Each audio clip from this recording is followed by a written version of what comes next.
Okay, maintain silence now. आज discussion तो है नहीं, सर्कल का फिनिश है। बायनोमियल पहला डिटेल्स बनाया है, कितने लोगों ने बनाया है? ठीक है, चलिए हम लोग पहले आगे डिस्कशन करेंगे, उसके बाद देखेंगे। लेकिन नेक्स्ट क्लास तो पक्का डिस्कशन कर रहे हैं, इसलिए ध्यान रखिएगा। दिखाओ कहाँ पे एंड किए थे।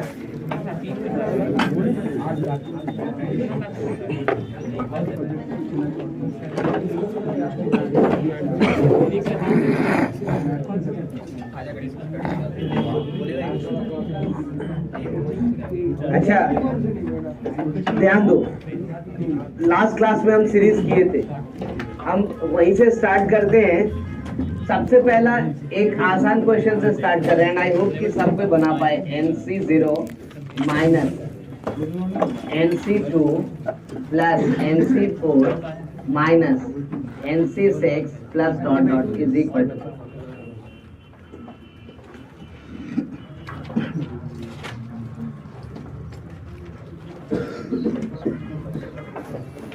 आगे बढ़े उससे पहले पीछे हम लोग थोड़ा सा रिवाइज कर लें, उसके बाद आगे बढ़ेंगे। ये गैप वाला क्वेश्चन है।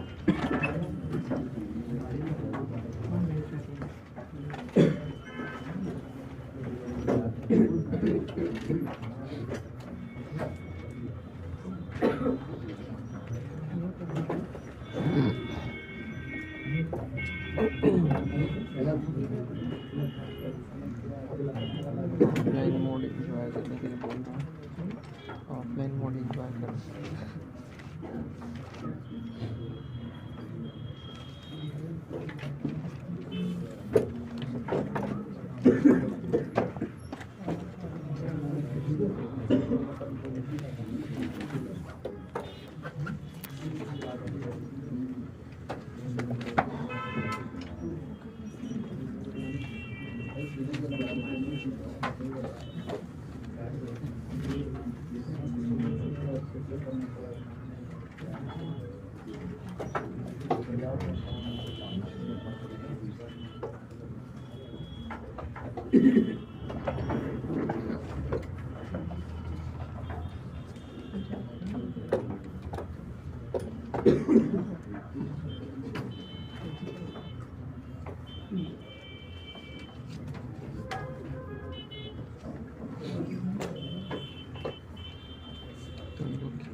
हो सकता है ऐसा थोड़ी नहीं हो सकता। जिसका एप्पल आईडी मेरे पास डाउनलोड है उसका एप्पल आईडी लॉगिन करो। नहीं होता, हम खुद किए हैं, ऐसे किसी ट्रस्ट कर लेंगे नहीं होता है। उसके अलावा कोई ऑप्शन नहीं है। हम भी कुछ दिन पहले ही किए थे, बैन होने के बाद ही हम भी किए हैं। उसमें एक बार पहले से डाउनलोड था। ऐसा नहीं आ सकता, हो नहीं सकता है। यही एक रास्ता है। मेरे पास नहीं, मेरे भैया के पास है, लेकिन वो उसके पास जाएंगे तो नहीं। ऐसे थोड़ी किसी का एप्पल आईडी मान के वो करेंगे। ध्यान दो प्लीज, शायद याद आ जाए बात। मैंने इसलिए आपको क्वेश्चन दिया कि पहले पूरा रिवाइज कर ले, फिर आगे बढ़ेंगे, तब हेल्पफुल होगा थोड़ा। ये गैप वाला क्वेश्चन है, कैसे सॉल्व कर रहे थे हम लोग ये बताओ। तो ऑब्वियस सी बात है, किससे कंपेयर करना था? 1 + x होल पावर n के एक्सपेंशन, है ना। इसका एक्सपेंशन क्या था भाई बताओ? NC0 NC1x NC2x² NC3x³ plus dot dot up to NCn x to the power कितना। कैसे यहाँ पे कुछ वैल्यू ऑफ x डालना पड़ता है, कैसे डालेंगे बताओ जरा। तो पहला वाला तो कोएफिशिएंट सेम करो, तो सेम है देखो, है ना। तो दूसरे वाले कोएफिशिएंट को सेम करना पड़ेगा, वहां पे दूसरा वाला क्वेश्चन क्या है देखो NC2, और यहाँ पे क्या है NC2 का क्वेश्चन क्या है x², तो वहां NC2 का क्वेश्चन कितना है -1। सो क्या पुट करना पड़ेगा, so putting x² must be equal to, यही ना कहे थे कि कुछ और कहे थे, यही था x² अगर -1 तो x का वैल्यू क्या रखा जाए आयोटा और माइनस आयोटा, है ना, क्योंकि यही वैल्यू तो I² होता है, इसका मतलब x का वैल्यू रखना पड़ेगा आयोटा और कितना, रखिए देखिए आंसर क्या होता है, इससे ज्यादा तो कुछ करना ही नहीं था। एक बार आयोटा रखते हैं x is equal to iota implies 1 plus iota का power n is equal to, ध्यान दो बात नहीं करो, इज इक्वल टू कितना हो जाएगा, तो NC0 प्लस NC1 आयोटा, फिर क्या हो जाएगा, तो आयोटा का स्क्वायर कितना होता है -1, तो देखो तो जरा सी आ जाएगा -NC2, फिर आयोटा का क्यूब क्या होता है -i, है ना, तो ये हो जाएगा -NC3 आयोटा, फिर NC4 आएगा, तो आयोटा का पावर 4 कितना होता है, तो प्लस आएगा ना, प्लस NC4, ठीक है, उसके बाद प्लस NC5 आयोटा, ऐसे ही चलता रहेगा, ठीक है, फिर x का वैल्यू माइनस आयोटा रखते हैं, minus iota 1 minus iota whole power n, बताओ पहला वाला टर्म NC0, क्योंकि इसमें x है ही नहीं, है ना, अब NC1 में x की जगह क्या रखना है माइनस आयोटा, तो आगे प्लस आएगा या माइनस, तो it will be -NC1 iota, ठीक है। अच्छा NC2 में x² है, तो -i का होल स्क्वायर कितना हो गया I², और I² कितना होता है -1, तो कितना लिखे यहाँ पे -NC2 कि प्लस NC2, -NC2। अच्छा फिर यहाँ रखेंगे तो माइनस आयोटा का होल क्यूब, यानी -i³, और i³ अपने आप में -i होता है, तो माइनस माइनस मिलके क्या हो जाएगा, तो क्या लिखना पड़ेगा प्लस NC3i, फिर NC4 में i का पावर 4, मतलब -i का पावर 4 कितना हुआ, माइनस तो प्लस में बदल गया, और i का पावर 4 कितना होता है 1, तो it will become again what NC, तो उसी तरह -NC5 आयोटा, ऐसे ही चलता रहेगा। अब बताओ दोनों को क्या किया जाए, ऐड करेंगे तो इधर आएगा 1 plus iota whole power n plus 1 minus iota whole power n is equal to कितना हो गया, तो 2 टाइम NC0, फिर क्या बचेगा देखो तो, NC1 तो खत्म, NC2 भी खत्म, सॉरी खत्म नहीं है, NC2 तो बचेगा ना, क्या बचेगा माइनस NC2, फिर क्या होगा NC3 कैंसिल, फिर क्या NC, फिर -NC प्लस NC, ऐसे ही चलता रहेगा। एंड आई होप कि यही पूछा है, देखो जरा हमसे पूछा है ना, तो हमारा आंसर जो है वो क्या होना चाहिए बताओ जरा सा, NC0 minus NC2 plus NC4 minus NC6 plus dot dot is equal to 1 plus iota whole power n plus 1 minus iota whole power n by क्या, ठीक है।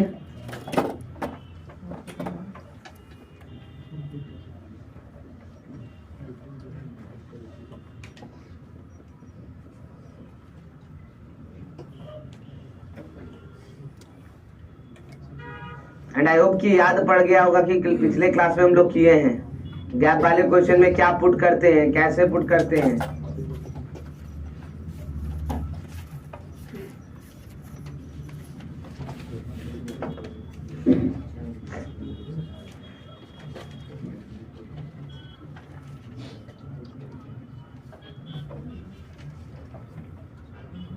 Two into 1 into NC2, 3 into 2 into NC3, 4 into 3 into NC4 plus dot dot n into n minus 1 into NCn is equal to what?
इस तरह के question में सबसे पहले क्या बोले थे करने के लिए?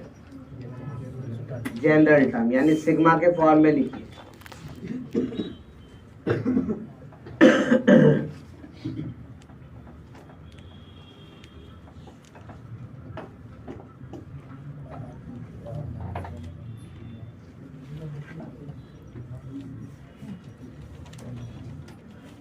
सिग्मा के फॉर्म पे लिखते ही आपको प्रॉपर्टी दिखने लगेगा।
आ गया?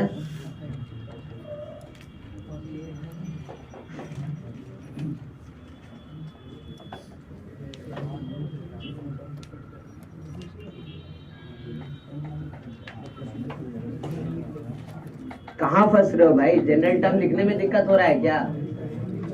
वो लिख लिए, फिर क्या दिक्कत है ना? इसको अगर एस कहते हैं, मान लेते हैं थोड़ी देर के लिए, लेट कर लेते हैं, एस कहते हैं, तो S will be equal to sigma, ये ना लिखेंगे। कैसे लिखा जाए जनरल टर्म, ये बताओ। क्या लिखेंगे? आर इंटू आर माइनस, है ना? और फिर क्या?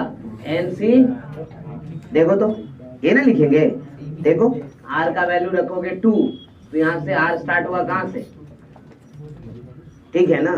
तब तो आप लिख पा रहे हो यहाँ से। देखो आर का वैल्यू 2, तो ये 2 हो गया, एनसी 2, यहाँ 2, यहाँ 1, फिर 3 लिख दिए, तो एनसी 3, यहाँ 3, यहाँ 2। देखो करेक्ट, लास्ट वाला तक गया ना? अब मतलब लग रहा है मुझे बहुत लोगों का जनरल टर्म गड़बड़ हुआ था। हाँ, इसके बाद क्या करेंगे ये तो एक मिस्ट्री है। कैसे किया जाएगा बताओ? प्रॉपर्टी है ना? क्या था प्रॉपर्टी बताओ? कितना फैक्टर है यहाँ पे? 2 ना? तो प्रॉपर्टी हम लोग कैसे लिखेंगे? चलो बॉक्स में लिखते हैं प्रॉपर्टी को। प्रॉपर्टी है ना, क्योंकि ये बताना थोड़ी है, तो अपने ध्यान के लिए। एनसीआर कितना फैक्टर बाहर निकाल दे बताओ? 2, तब ना 2 आएगा। तो 2 फैक्टर कैसे लिखेंगे? n इंटू एन माइनस 1, और नीचे क्या? r इंटू, यहाँ क्या बनेगा? n माइनस 2c, पक्का ना? अब बताओ, ये r इंटू आर माइनस 1 उधर जाएगा तो बिल्कुल तो है। देखो नहीं है, तो है, नहीं हो जाएगा तो रिप्लेस नहीं कर दिया जाए। इससे क्या हो जाएगा कि वो सिग्मा से इंडिपेंडेंट हो जाएगा, और वो n कहाँ आ जाएगा? बाहर। फिर अंदर वाला तो सीधा सीधा समेशन है ना? ठीक है, तो फिर क्या करना पड़ेगा? तो इसको रिप्लेस करते हैं। s is equal to sigma r running from 2 to n, क्या लिखेंगे? n into N minus 1 into N minus 2c r minus 2 के पास।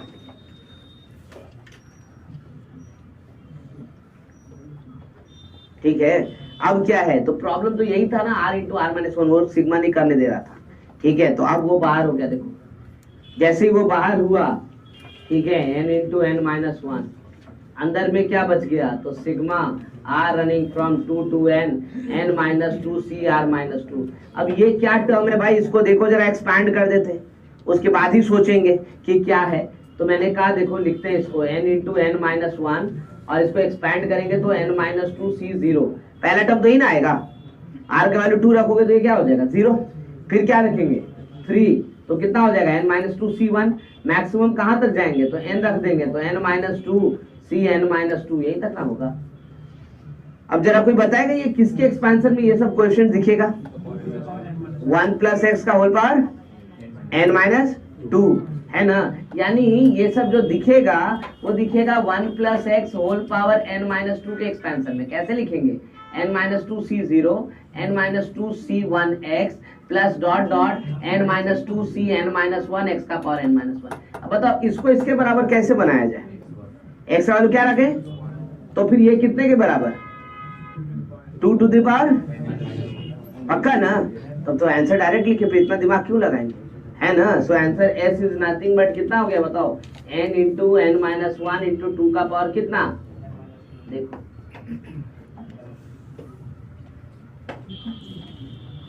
समझ में बात आया? हाँ कुछ भी नहीं, हाँ तो ऐसे ही तो बन ही रहा है, वो तो समझाने के लिए लिख रहे हैं। हाँ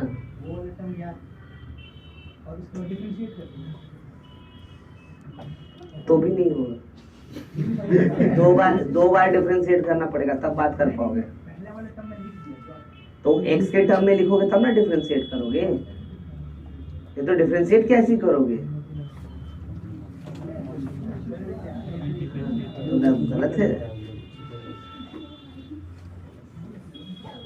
ठीक है?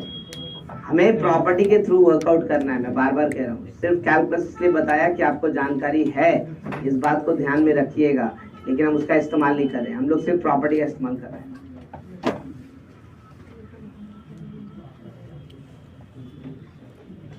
कुछ फॉर्मूला याद करने के लिए दिए थे लास्ट क्लास में, 4-5 हम लोग लिखे थे रिजल्ट्स को कि याद रखना है, लिखवाए थे नहीं लिखवाए थे? लिखवाए थे ना?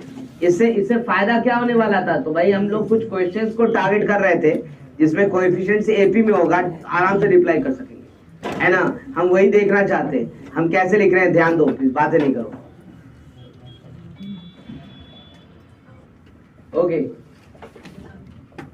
1 into NC0 minus 5 into NC1 plus 9 into NC2 minus 13 into NC3 plus dot dot is equal to what?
क्या दिख रहा है इस क्वेश्चन के अंदर ये बताओ मुझे? तो ये दिख रहा है कि बाइनोमियल कोएफिशिएंट है, बट साथ में जो कोएफिशिएंट है वो एपी में, जिसका पहला टर्म क्या है 1, कॉमन डिफरेंस कितना है? तो भाई जनरल टर्म तो लिख ही सकते हैं, पहले जनरल टर्म लिखे उसके बाद कोई और काम करें। जनरल टर्म लिखो,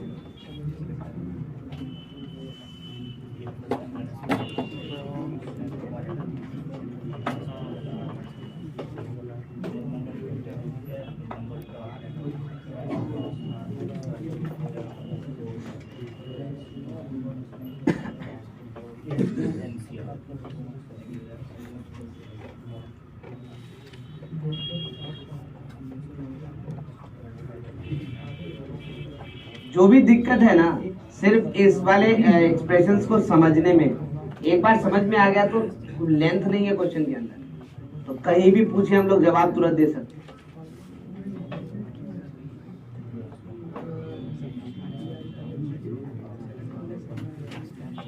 लेट कर लेते हैं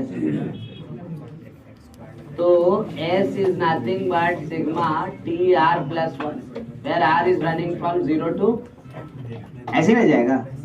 अब क्या किया जाए बताओ, up to n terms, definitely वहां पे up to n plus 1 terms, तो ऐसे ही लिख लेते हैं। क्या किया जाए बताओ जल्दी से, TR plus 1 निकालते हैं, TR plus 1 NCR के लिए तो मतलब NCR के लिए तो NCR ही होगा, करेक्ट ना, बट साथ वाला कोएफिशिएंट्स उसको कैसे लिखेंगे, तो I can write S is equal to sigma R running from 0 to n, यहाँ लिख लेना up to n plus 1 terms, up to n plus 1 terms, इससे ज्यादा जाएगा भी नहीं। तो आई कैन राइट यहाँ से क्या, first term plus common difference 4 का है तो R plus 1 minus 1 into 4 into NCR minus 1 का पावर R। देखो ऐसे नहीं लिखेंगे, कुछ गड़बड़ तो नहीं ना किए हैं। अब देखो तो S का वैल्यू क्या होगा, ये सब कोई कर सकता है कि नहीं बताओ, ये काम कुछ बहुत डिफिकल्ट वर्क तो नहीं लिख रहे हैं हम लोग, जनरल टर्म जो खाली निकाल रहे हैं और तो कुछ नहीं कर रहे हैं। यहाँ क्या होगा बताओ जरा से, ये वैल्यू कितना आ गया, तो 4R प्लस 1 NCR माइनस 1 का पावर, अरे तो इसको तो स्प्लिट कर सकते हैं दो पार्ट में, R वाला अलग और जिसमें R नहीं है उसको अलग, है ना, तो स्प्लिट करो जरा सा, क्या लिखोगे, तो 4 into sigma R running from 0 to n R into NCR minus 1 का power R plus sigma R running from 0 to n NCR minus 1 का पावर R। देखो आएगा ना। अब बताओ, कुछ फॉर्मूला दिए थे आपको, बोले थे रिजल्ट याद रखना, कौन कौन सा, देखो तो पलट करके, इसमें कुछ था क्या, ऐसा कुछ है ना, क्या होगा वैल्यू बताओ, 0, दोनों का value 0, so answer will be, है ना, so this is nothing but कितना, तो 4 into 0 plus 0 that is equal to. अब बताओ इस तरह का क्वेश्चन गड़बड़ है क्या, सही है क्वेश्चन तो पूछा गया तो अच्छी बात है, जल्दी बने, लेकिन फैक्ट पहचानेंगे तो, कुछ रिजल्ट्स याद रखेंगे तब, नहीं तो हर क्वेश्चन में इतना डिराइव करेंगे तब हो गया।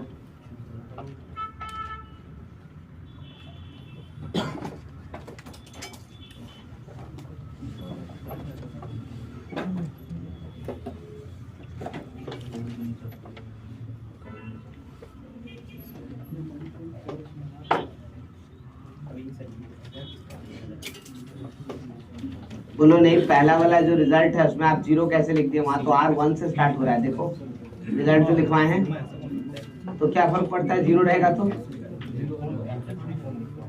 0 ही ना ऐड कर रहे हैं, तो क्या फर्क पड़ा, 0 ऐड करने से 0 ही तो आया।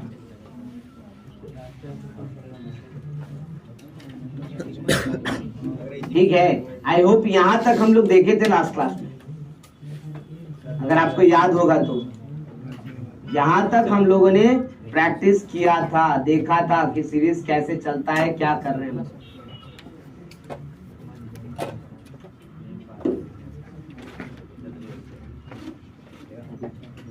थोड़ा सा टाइम स्पेंड करेंगे सीरीज के साथ, ये सब सीरीज बिल्कुल तंग नहीं करेगी, मैं बस उतना ऐसा ही कहना चाहता हूँ। आप थोड़ा प्रैक्टिस कीजिए, देखिए अपने आप ही ये सब रिजल्ट आप लिख पाएंगे।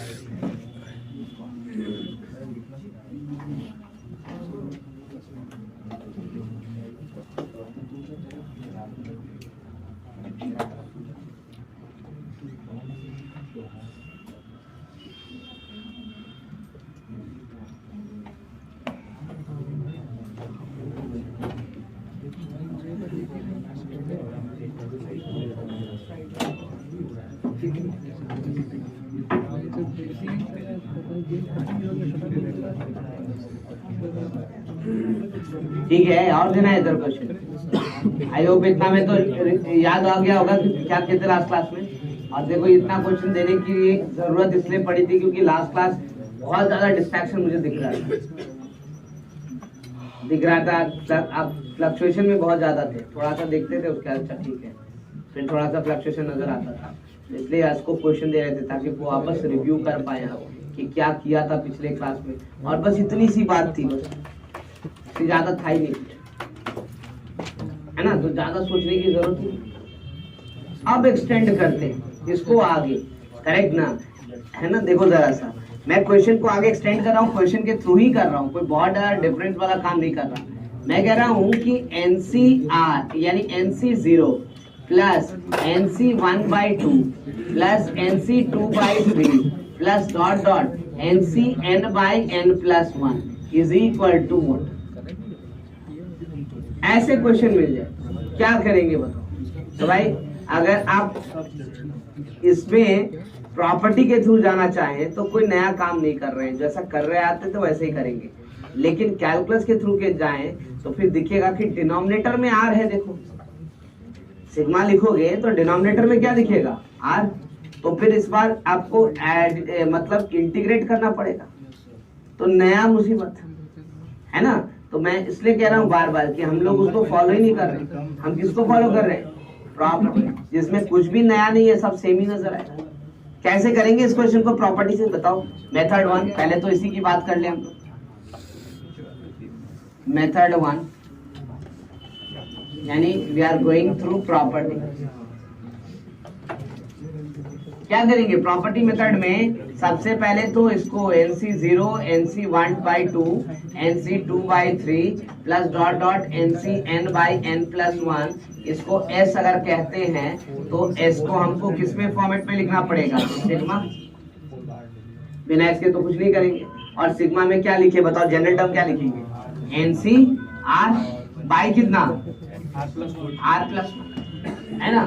R running from where to where, तो 0 से इतना ही लिखना है, और तो कुछ करना ही नहीं, ठीक है। सारा कहानी तो यहीं से स्टार्ट होता है भाई। अब क्या, तो फिर ये R है और ये सिग्मा R पे लगा है, ये R यहाँ से हट जाता तो बाहर चला जाता, खाली सिंपल सीरीज आ जाता, कोई टेंशन ही नहीं था, ठीक है ना। तो भाई R कैसे हटाएंगे, तो फिर प्रॉपर्टी, कौन सा यूज करेंगे हम लोग, प्रॉपर्टी, बताओ जरा सा, प्रॉपर्टी है ना, ये इस्तेमाल किया। अब सोचो प्रॉपर्टी में कहां से स्टार्ट करें, तो NCR तो है, लेकिन साथ में यहाँ पे क्या है, R+1, तो स्टार्ट तो R+1 से करना पड़ेगा, तब ना R+1 फैक्टर आएगा, नहीं तो आएगा कैसे, है ना। तो हमने बोला तो स्टार्ट कैसे करोगे, तो ऐसे करो ना, N+1 C R+1 कितना होता है बताओ, N+1 इंटू कितना, अरे देखो तो तुम्हें क्या चाहिए था, NCR/R+1, यहाँ दिख रहा है NCR किसके बराबर, किसके बराबर, कितना लिखेंगे बताओ जरा, S इज इक्वल टू कितना लिखे, sigma R running from 0 to N N+1 C by कितना, तो प्रॉपर्टी के लिए कोई नया बात थोड़ी है ना। हर बार क्या कर रहे थे कि NCR से स्टार्ट होकर डिक्रीज हो रहे थे, इस बार क्या कर रहे हैं, तो NCR से स्टार्ट नहीं हो रहे, सिर्फ पहले स्टार्ट हो रहे हैं और बड़ा टर्म, अरे इससे ज्यादा कोई फर्क नहीं पड़ा। अब बताओ ये N+1 का क्या हो गया, सिग्मा से बाहर, करेक्ट ना। तो N+1 सिग्मा से अगर बाहर हो गया तो 1/N+1 बाहर आ गया, अंदर में क्या आया भाई, देखो तो sigma R running from 0 to N N+1 C R+1। अब बताओ ये वाले सारे टर्म्स किसके एक्सपेंशन में दिखेंगे हमको, कितना कितना, 1 + x होल पावर कितना, ये ना दिखेगा। ये बात ध्यान में रखिएगा, ये सब चीजें दिमाग में चलनी चाहिए, आंसर में लिखे ना लिखे एक दिमाग में रहनी चाहिए। ये किसके एक्सपेंशन में दिखेगा, तो 1 + x होल पावर n+1, है ना। तो भाई अगर 1 + x होल पावर n+1 के टर्म में दिखेगा तो उसमें नंबर ऑफ टर्म्स कितना होता है, मैं वापस लिख रहा हूँ यहाँ पे, देखो जरा सा, 1 + x, आप यही ना कहना चाह रहे हो कि ये किसके एक्सपेंशन में नजर आएगा भाई, तो 1 + x होल पावर n+1, इसमें नंबर ऑफ टर्म्स कितना होता है भाई, बताओ जरा सा, n+2। और यहाँ पे तुमने सिग्मा में कितना टर्म लिख रखा है, n+1 मैंने लिखा है, इसका मतलब एक टर्म नहीं होगा, करेक्ट ना। अब कौन वाला टर्म नहीं होगा वो देख के रखो, क्योंकि वो हटाना पड़ेगा तब तो रिजल्ट है, नहीं तो रिजल्ट नहीं है, ठीक है। खाली यही बात ध्यान देना पड़ता है इसमें, क्योंकि आप बढ़ा रहे हो वैल्यू को, है ना। यहाँ पावर को क्या किया आपने, बढ़ाया है, घटाने वक्त नहीं सोचते, क्योंकि घटाने वक्त अपने आप घट जाता है। देखो ना यहाँ घटाए थे ना, घटाए थे 2 पावर, घटा था ना, तो ऑटोमेटिकली R2 से स्टार्ट हो गया, मतलब 2 टर्म हट गया, तो कोई दिक्कत ही नहीं था। लेकिन यहाँ बढ़ा रहे हैं तो बढ़ाए थोड़ी है टर्म, बढ़ाए क्या? नहीं ना, तो कुछ मिस तो करेंगे ही करेंगे। क्या मिस करेंगे भाई? तो पहले इस एक्सपेंशन को लिखो, n+1c0 n+1c1 x plus dot dot n+1c n+1 x का पावर n+1, नहीं ना आएगा सीरीज? ठीक है, एक बार इसको एक्सपैंड करते हैं जरा, देखो जरा ध्यान से क्या होगा। s is equal to 1/n+1, अंदर में क्या आएगा? r का वैल्यू 0 रखते, क्या आएगा? कहां से स्टार्ट होगा? n+1c0 नहीं, स्टार्ट होगा n+1c1 से, n+1c2 देखेंगे, फिर n+1c3 देखेंगे, कहां तक जाएगा? लास्ट वाला। तो r की जगह क्या रखना है? n, तो लास्ट वाला टर्म हो जाएगा n+1c n+1। अब जरा सोचो, इस सीरीज को इसके साथ कंपेयर करेंगे तो भाई x का वैल्यू 1 रखे तो मिल तो जाएगा, लेकिन एक टर्म एक्स्ट्रा रहेगा। कौन सा टर्म? जो कि यहाँ पे नहीं है। तो क्या करें हम? माइनस कर लेंगे उसको, और तो कुछ नहीं ना। तो भाई क्या लिखे? आंसर क्या लिखे? जल्दी बताओ फिर क्या लिखेंगे? 2 का पावर ऐसे लिख देते हैं 1/n+1 इंटू कितना लिखेंगे? 2 का पावर n+1, करेक्ट ना? माइनस उसमें से हटाना पड़ेगा ना, क्या हटाना पड़ेगा? बट n+1c0 होता कितना है? तो हो गया आंसर। ठीक है, तो इस वाले केस में खाली इतना ही ध्यान रखना पड़ेगा। तो आई होप इसमें कोई नया काम नहीं किए, देखो है ना। बस ध्यान रखिएगा कि नंबर ऑफ टर्म डिक्रीज हो जाता है, तो हो सकता है एक 8 टर्म मिस कर रहा हो, तो जो टर्म मिस करेगा उसको क्या करेंगे? सबट्रैक्ट कर देंगे, और कुछ करना ही नहीं।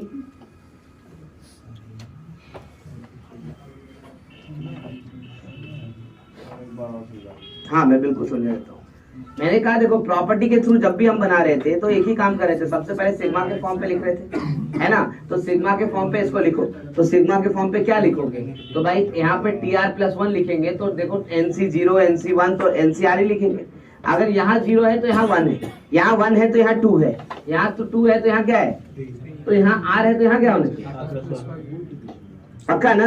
ठीक है, तो ये हो गया ncr/r+1, r रनिंग फ्रॉम कहां से? तो 0 से लेकर के n तक। अब मैं बोल रहा हूँ यही समेशन लिख पाते हम आंसर आसानी से, लेकिन प्रॉब्लम कौन था? तो नीचे वाले जो टर्म चेंज हो रहा है, यानी ये r+1 प्रॉब्लम है। तो हम r+1 अगर हटा दे, कोई ऐसा कांस्टेंट वहां आ जाए जो कि बाहर हो जाए कांस्टेंट सिग्मा से, तो हमारा आंसर आसान हो जाएगा ना।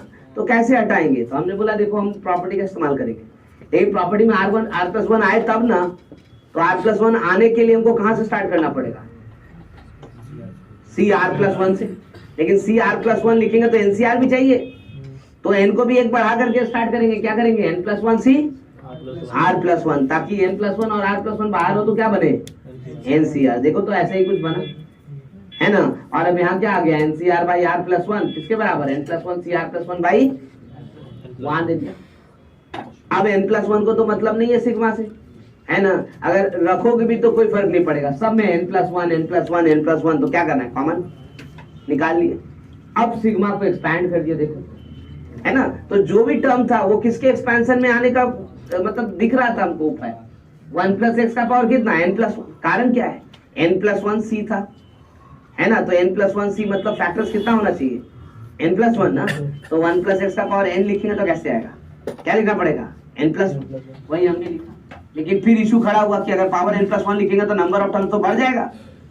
नंबर ऑफ टर्म कितना हो जाएगा? n+2, करेक्ट ना। n+1 पावर होगा तो नंबर ऑफ टर्म्स कितना हो जाएगा? n+2। और अभी तक हमारे पास नंबर ऑफ टर्म्स कितना था? n+1।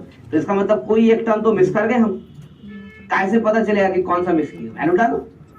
देखो आपका वैल्यू स्टार्ट कहां से हो रहा है? 1 से, जबकि एक्चुअली स्टार्ट कहां से होना चाहिए? 0 से। तो आप मिस क्या कर रहे हो? तो n+1c, तो माइनस कर देंगे उसके बाद। ठीक है, और कुछ किए?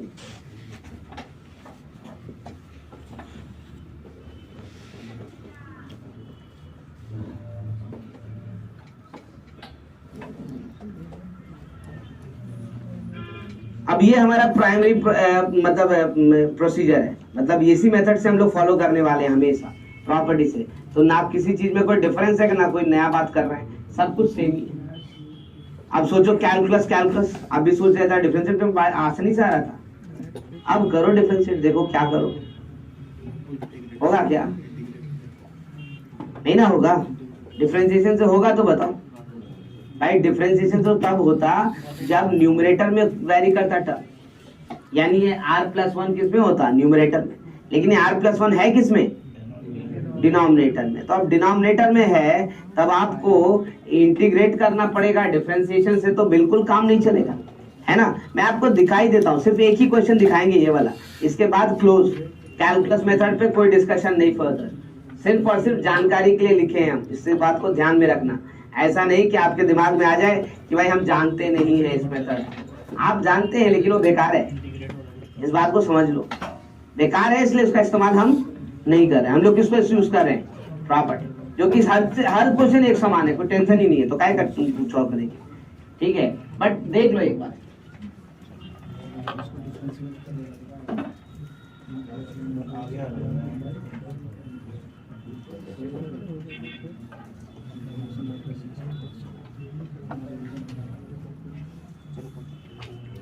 मेथड 2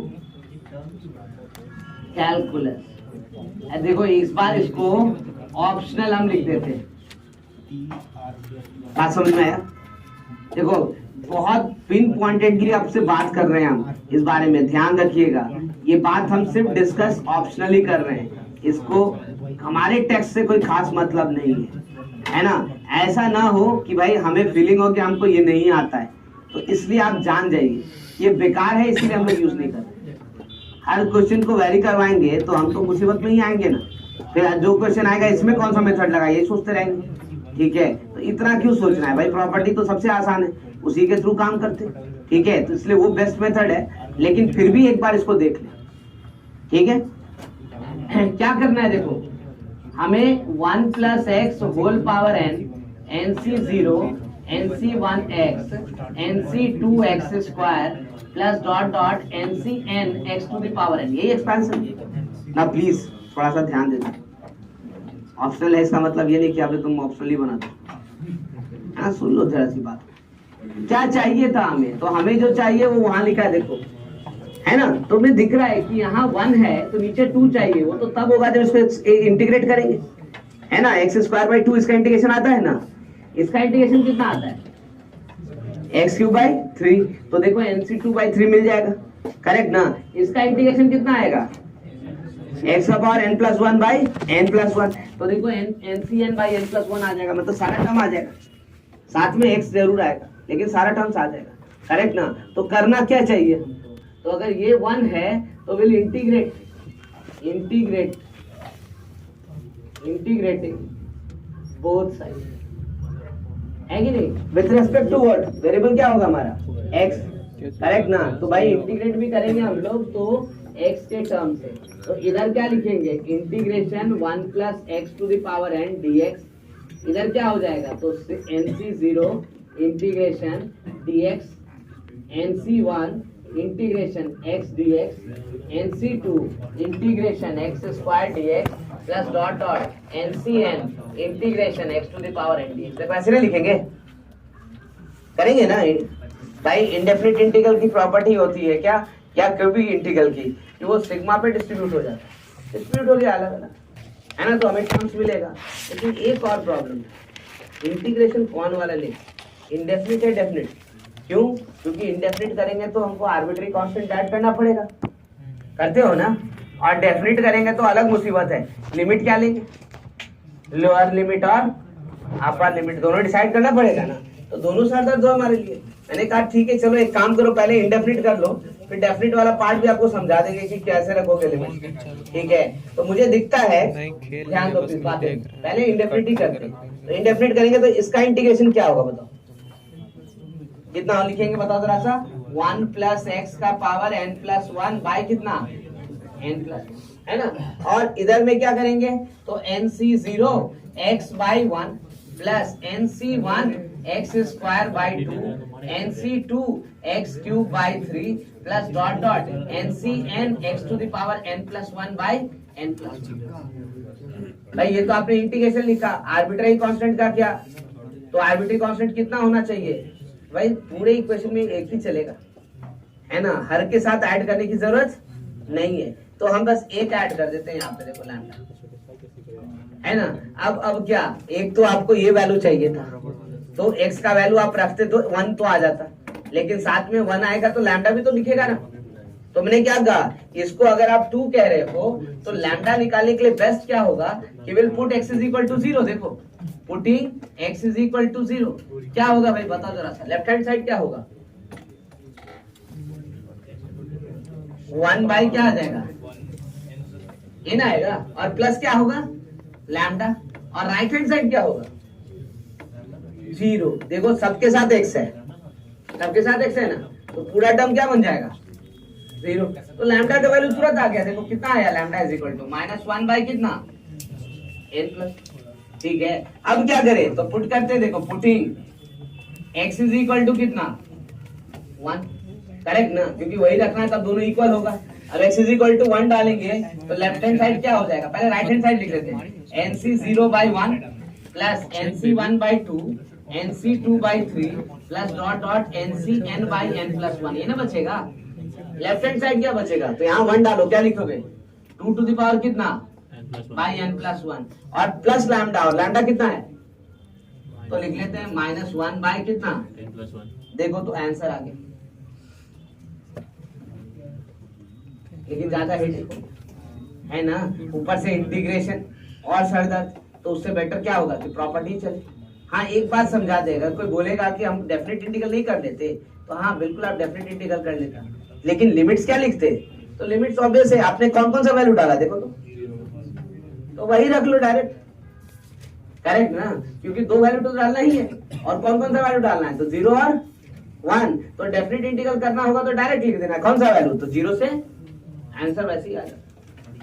ठीक है, बट ये ऑप्शनल मेथड है, इस पे हम लोग नहीं जा रहे, क्योंकि हमें दिख रहा है कि अब कैलकुलस में जाना भारी पड़ सकता है। ठीक है ना, इसलिए हमारे लिए बेस्ट पॉलिसी क्या है कि हम किस पे रहें,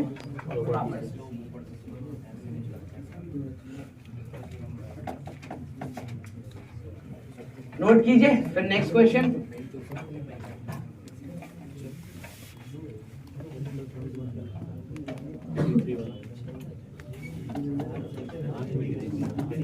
स्टॉप टॉकिंग प्लीज, बातें नहीं।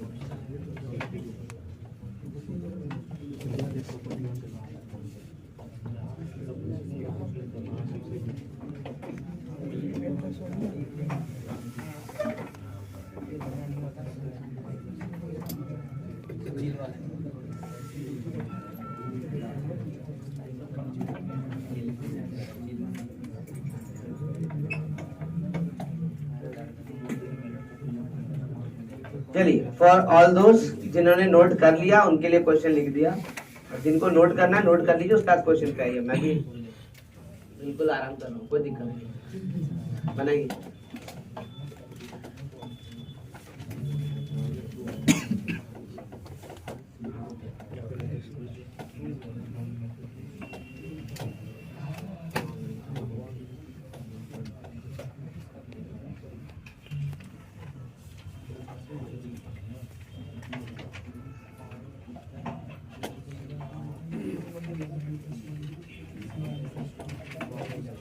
नहीं मैं वैल्यू तो सेम ही आता, क्योंकि उधर वाला टर्म भी बच जाता, उसको भी इधर लेके आते, बाद में सब्ट्रैक्ट करते, पूरा फाइनली आंसर उतना ही आता, बस खाली तुम्हारा मेहनत बढ़ता है।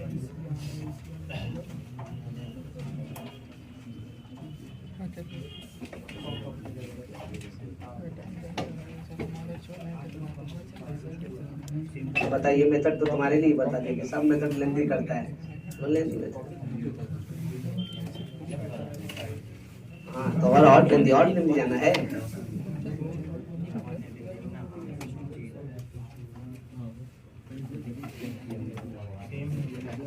इतना आसान प्रॉपर्टी भूलेगा कैसे तुम बताओ, तो कोशिश करके भी नहीं भूल पाएंगे, ये प्रॉपर्टी कोई भूलेगा बताओ जरा सा।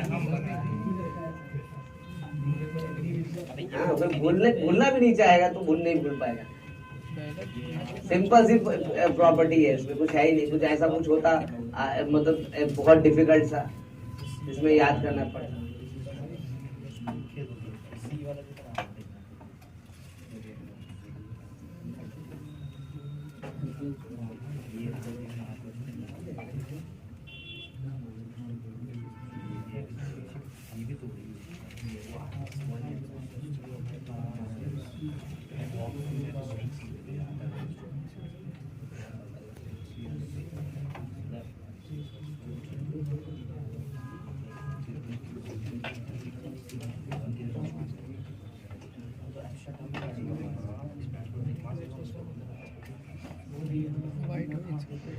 आज के क्लास के बाद 2 घंटा बैठ के प्रॉपरली सीरीज को एक बार पढ़ना, पूरे क्लास में जितना भी क्वेश्चंस करवाएं कम से कम वही क्वेश्चंस साथ साथ बनाते हुए चलना। मेरे ख्याल से उसके बाद आपको जरूरत नहीं पड़ेगा किसी भी चीज की, और ना ही कुछ एक्स्ट्रा एफर्ट पड़ेगा।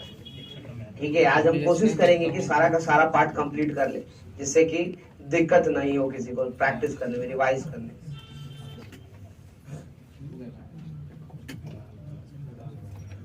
और इसके बाद बायनोमियल में सबसे आसान सेक्शन बचता है एप्लीकेशन का, इसमें कुछ है ही नहीं।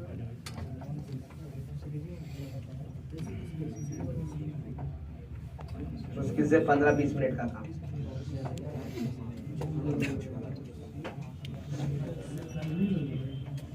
अगला क्लास तो क्वेश्चंस डिस्कस करेंगे डिटेल्स का, और पूरा एप्लीकेशन बचा हुआ है अभी एप्लीकेशन करेंगे, वही 15-20 मिनट एप्लीकेशन में लगेगा, डिटेल्स डिस्कशन में करेंगे। और उसके बाद फिर देखेंगे वापस सीरीज पे आकर के कितना सीखे कितना नहीं सीखे,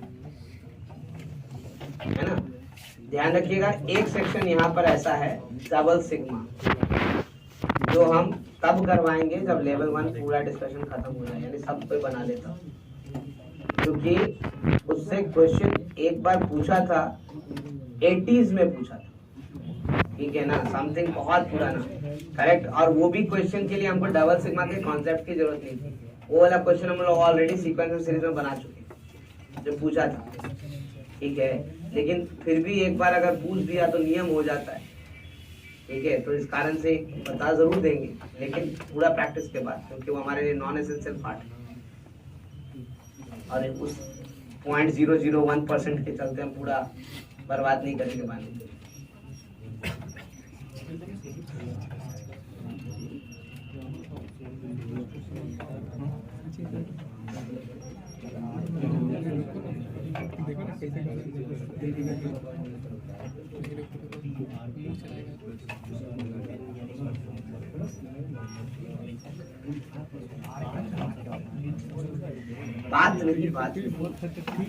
बात करोगे टाइम की बर्बादी।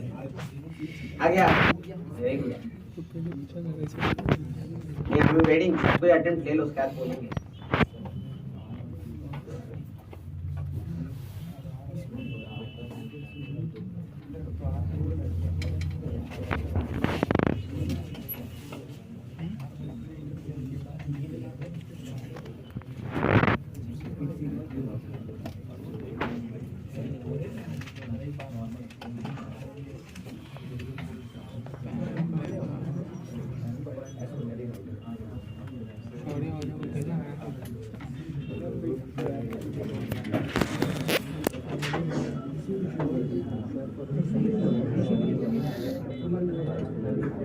वो क्या पता भाई, हम जानते ही नहीं कैलकुलस,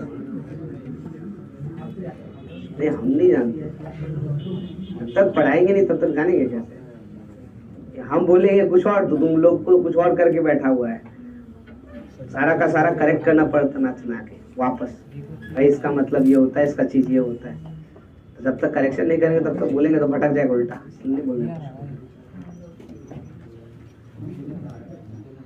गलत नहीं करते, अपने काम लायक करते।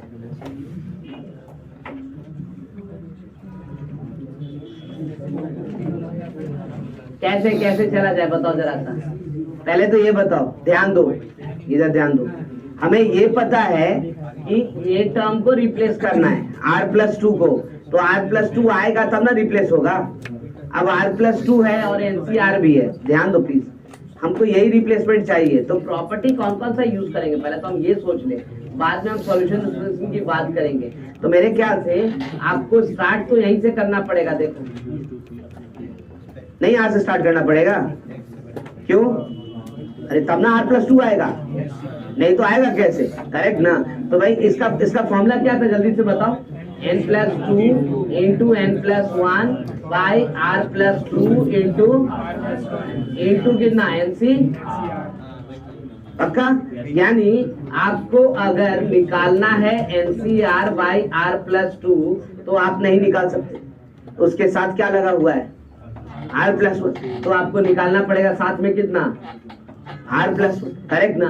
This will be equal to n+2c r+2। भाई किसी प्रॉपर्टी का आप इस्तेमाल कर सकते हैं, इससे ज्यादा तो नहीं कर सकते कुछ। तो एक काम करते हैं ना, चेंज करते हैं उसको पहले, है ना। क्या लिखा हुआ है देखो तो, NCR बाई r+2, यही ना लिखा हुआ है। हम इसको ऐसे लिख सकते हैं r+1 into NCR by r+2 into r+1। देखो तो कोई गलती कर देगा क्या इसको? पक्का ना? अब रिप्लेसमेंट हो जाएगा। लेकिन फिर बोलोगे कि ऊपर में आ गया r+1, उसका क्या कीजिएगा? कुछ नहीं, उसको भी आसान कर देते। देखो ना, ऐसे लिखेंगे उसको r+2 - 1 NCR by r+2 into r+1। चलेगा ऐसा? देखो तो कोई नहीं बोलेगा चलेगा कि नहीं चलेगा। पक्का ना? अब क्या करेंगे? अगला स्टेप बताओ जल्दी से, आपको पता ही होगा। क्या n+2 को अलग करेंगे? n+2 बोल रहे हैं क्या किसको? r+2। तो r+2 को अगर अलग करेंगे तो क्या लिखेंगे? r+2 NCR by r+2 into r+1 minus NCR by r+2 into r+1 लिखेंगे ना ऐसा। अच्छा अब देखो तो इसका क्या होगा? इसका r+2 क्या हो जाएगा? कैंसिल हो जाएगा ना। तो NCR बाई r+1 का रिप्लेसमेंट मिलेगा कि नहीं मिलेगा? मिलेगा। वो तो पिछला क्वेश्चन में मिला था, देखो ना कहाँ मिला था, यहाँ देखो, मिलेगा ना। और इसका इसमें रिप्लेसमेंट मिलेगा कि नहीं मिलेगा? तो ये तो दोनों इसके बराबर है ना। देखो तो अब थोड़ा वेट कर सकते हैं, लगता है बनाओ इसके आगे।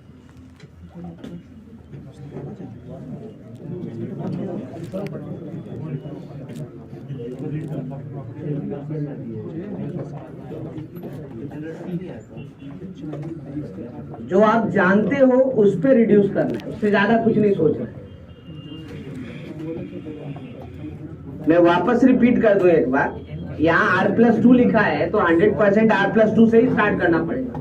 तो यहाँ r+2 तो यहाँ n+2, क्यों? क्योंकि NCR लाना है ना। अब पता है कि NCR लाने के लिए कितना फैक्टर निकालना पड़ेगा? तो दो फैक्टर निकाल दिए। तो दो फैक्टर निकाल दिए तो भाई NCR बाई r+2 नहीं निकलेगा, r+1 भी होना चाहिए, तब आप निकाल पाओगे, नहीं तो नहीं निकाल पाओगे। तो हमने बोला तो एक काम करते हैं ना, इसमें r+1 मल्टीप्लाई कर देते हैं और डिवाइड, है ना। फिर ऊपर वाला r+1 का क्या करेंगे? तो भाई प्रॉब्लम कौन था? r+2 ना, r थोड़ी प्रॉब्लम था, प्रॉब्लम कौन था? r+2। तो बस उसको r+2 - 1 लिख दिए। देखो अब कैंसिल होगा तो क्या कैंसिल होगा? r+2। तो NCR बाई r+1 तो हम रिप्लेस कर ही सकते, ठीक है। और बाकी तो कर ही रहे, देखो आराम से। अब जो है सोचो कि NCR बाई r+3 होता तो क्या करते? अगर मान लो थोड़ी देर के पूछ ले आपसे हम NCR बाई r+3 तो क्या करोगे? यहाँ दो फैक्टर मल्टीप्लाई होगा, r+2 इंटू r+1। ऊपर में भी क्या होगा? r+2 इंटू, और उसको कन्वर्ट किस में करेंगे? r+3 इंटू r+2 में, तब ना कैंसिल होकर के आ जाएगा, है ना। बट ठीक है, वो बहुत दूर की बात है, यहाँ तक कम से कम सीखिए। आया रिजल्ट? अच्छा निकालते देखते ये कर क्या रहा है, तब तो गलत होगा पक्का। Very good. दो बार इंटीग्रेट करें तो सेम वैल्यू आएगा। हाँ फिर दोबारा इंटीग्रेट करो, n+2 हो जाएगा। Very good, very good.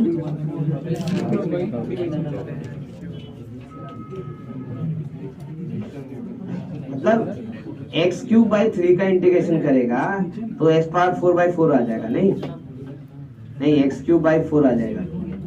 तुम तो लिख रहा है भाई।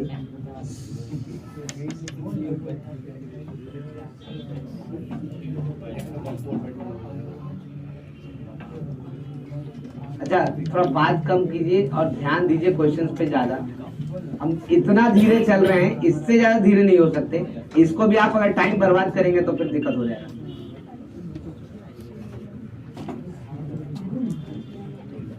इतना स्लो मोशन में कभी नहीं देखे हो। हाँ कौन सा? अच्छा ऊपर वाली प्रॉपर्टी। हमने क्या कहा देखो ना, नीचे NCR/r+2 था, तो r+2 तो चाहिए ना। तो कहां से स्टार्ट करेंगे बोलो? r+1 n+1c r+1 से स्टार्ट करें तो कहां से स्टार्ट होगा? n+2c r+2। अच्छा r+2 तो ठीक है, ऊपर में n+2 क्यों किए? क्योंकि जब नीचे से एक फैक्टर हटाएंगे तो ऊपर से भी एक फैक्टर हटेगा, और अल्टीमेटली हमको NCR बनाना है तो नीचे से दो फैक्टर हटाना पड़ेगा, तो ऊपर से भी दो फैक्टर हटाना पड़ेगा। तो भाई उस कारण ऊपर n+2 लिखे और नीचे r+2 लिखे, ठीक है। अब प्रॉपर्टी के अनुसार क्या है कि एक फैक्टर यहां से हटाओ, एक फैक्टर यहां से हटाओ, ठीक है। तो ये हो जाएगा n+1c r+1। फिर एक फैक्टर यहां से हटाओ, फिर एक फैक्टर यहां से हटाओ, तो अब ये क्या हो जाएगा एनसीआर, ठीक है ना। देखो ये दो फैक्टर हटा करके हमने कर लिया।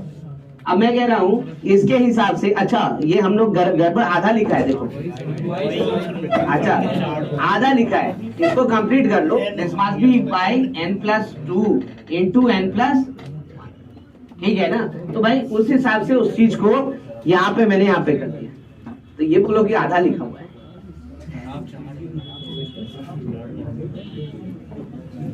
क्या कर दिए? तुमको पहले जो बोल रहे हैं वो सीखो, बाद में करना सब, उसका कोई नतीजा नहीं आने वाला है, मैं बार बार कह रहा हूँ।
यानी फाइनली हमारे पास यहाँ पे रिजल्ट कितना आया भाई, ध्यान दीजिए,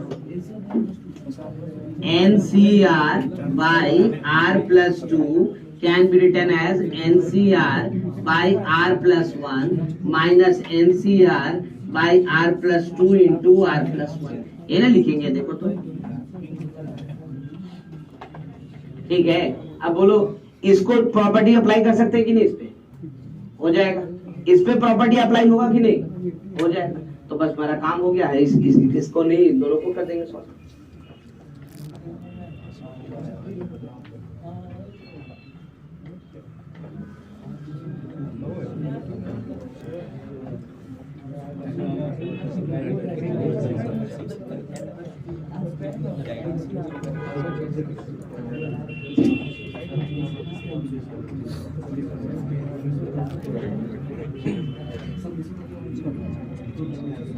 अच्छा बात नहीं, ध्यान दो, इसका मतलब, अब please concentrate, stop talking. Question हमारे पास जो था sigma NCR by R+2 R running from 0 to n, इसको लिख सकते हैं sigma R running from 0 to n NCR by R+1 minus NCR by R+1 into R+2। हमने रिप्लेस कर दिया उस वैल्यू को पहले तो इससे, ताकि अब R हटाने में आसानी हो। उसमें भी इन दोनों को दो पार्ट में अलग अलग तोड़ सकते हैं। I can write sigma R running from 0 to n NCR by R+1 minus sigma R running from 0 to n NCR by R+1 into R+2। अब बताओ, अब प्रॉपर्टी का वक्त आ गया है ना। इसके जगह क्या लिखे, इसके जगह क्या लिखे बताओ, R running from 0 to n n+1 C by कितना n+1, ये लिखेंगे। अच्छा नेक्स्ट माइनस, इसको कितना लिखे बताओ जरा सा, n+2C बाय कितना n+2 इंटू n+, हो गया। अब बताओ दोनों इसको भी सिग्मा से बाहर कर सकते हैं, इसको भी सिग्मा से बाहर कर सकते हैं, तो अब दोनों सिग्मा ओपन किया जा सकता है ना। जरा सा लिखो यहाँ से 1/n+1, यहाँ से बाहर, ये कितना हो जाएगा, तो sigma R running from 0 to n n+1 C R+1 और माइनस 1/n+1 इंटू n+2, ये कितना हो जाएगा, तो sigma R running from 0 to n n+2 C R+2। ठीक है, ये किसके एक्सपेंशन में आने वाला है, 1 + x होल पावर n+, तो 1 रखेंगे तो n+2 का पावर n+1 हो जाएगा। लेकिन सारा टर्म है क्या, देख लो जरा ना, कहीं नहीं, क्यों, क्योंकि यहाँ तो n+1 टर्म है और टोटल कितना आएगा n+2, तो कहां से स्टार्ट हुआ है ये देखो तो 1, तो कौन सा टर्म मिसिंग है, 0, माइनस कर दे, करेक्ट ना। तो डायरेक्टली आंसर लिखेंगे 1/n+1, यहाँ से कितना हो गया, 2 का पावर माइनस n+1 C हो गया। अच्छा इसका वाला -1/n+1 इंटू n+2 इंटू, अब बताओ ये किसके एक्सपेंशन में, ये किसके एक्सपेंशन में, जल्दी बोलो। 1 + x का पावर n+2, तो x के जगह 1 रखेंगे तो यहाँ से क्या आएगा 2 का पावर n+2 आएगा ना। लेकिन क्या सारा टर्म है इसमें, देखो तो r का वैल्यू 0 रख के देखो कहां से स्टार्ट हो रहा है 2 से, तो कितना टर्म मिसिंग है 2, 0 और, तो हम सब्ट्रैक्ट कर देंगे, तो 2 का power n+2 minus n+2c0 minus n+2c1 चलेगा ना। ये तो वैसे ही यूज कर रहे हैं जैसे परम्यूटेशन कॉम्बिनेशन में यूज करते थे, वो एटलीस्ट 2 बोल रहा था, ये एटलीस्ट 1 बोल रहा था, इसलिए वो माइनस कर दिया। अब आगे भी चाहो तो सॉल्व कर सकते हो, कैसे, ये कितना हो जाएगा 1, ये कितना हो जाएगा 1, ये कितना हो जाएगा n+2 है ना। अब सब एक साथ दोनों एलसीएम लेकर के भी सॉल्व, अब जैसा ऑप्शन बने वैसा करो, बट रिजल्ट तो निकाल देना। अब देखो प्रॉपर वे में, आपको समझ में आया, इंटीग्रेशन भी डिफरेंट नहीं है, मतलब हम कैलकुलस के चक्कर में पढ़ेंगे तब अलग अलग दिखेगा, अगर कैलकुलस के चक्कर में नहीं पढ़ते हैं तो प्रॉपर्टी सेम है दोनों, बस फर्क यही है कि डिनोमिनेटर में अगर वेरिएबल आता है तो टर्म्स जो है वो पूरा नहीं मिलेगा, कोई कम टर्म घट जाएगा, और जब न्यूमरेटर में आएगा तो टेंशन नहीं है क्योंकि टर्म अपने आप ही घट जाएगा, हमें टेंशन नहीं है ना, टर्म प्रॉपर मिलेगा।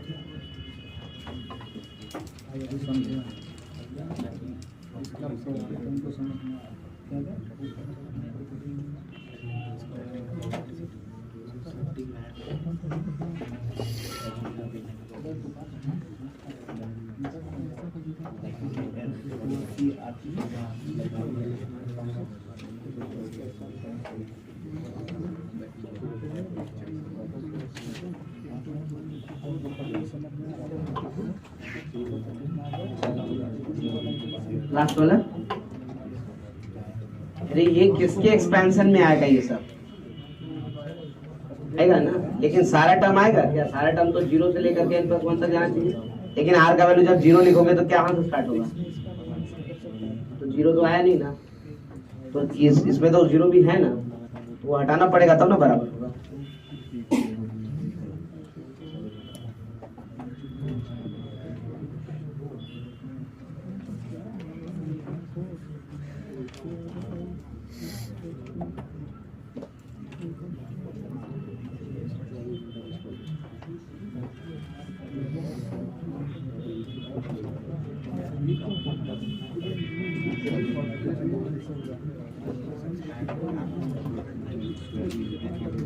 सिर्फ एडजस्टमेंट है जो आपको ध्यान देना है, उसके बाद प्रॉपर्टी अप्लाई करने में कोई झंझट नहीं है, वो आप आराम से कर सकते हैं हर जगह, डिफिकल्ट से डिफिकल्ट क्वेश्चंस में अप्लाई कर सकते हैं।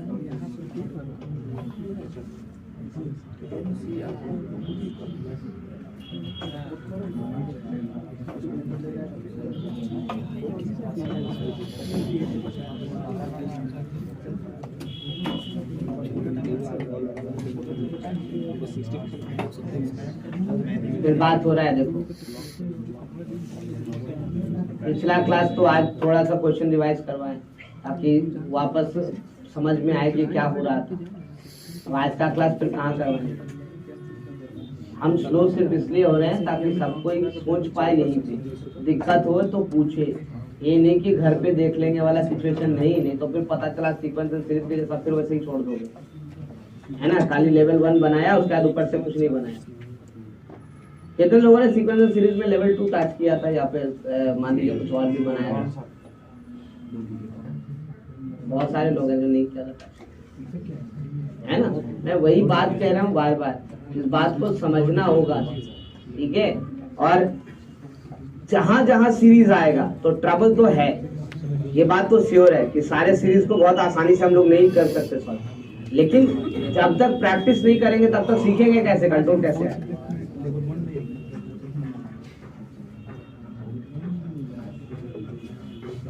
मैं कोशिश कर रहा हूं कि बहुत आसान फॉर्मेट में आपको बताऊं ताकि बायनोमियल इन्वॉल्वमेंट के बाद आपको डिस्टर्बेंस ना हो।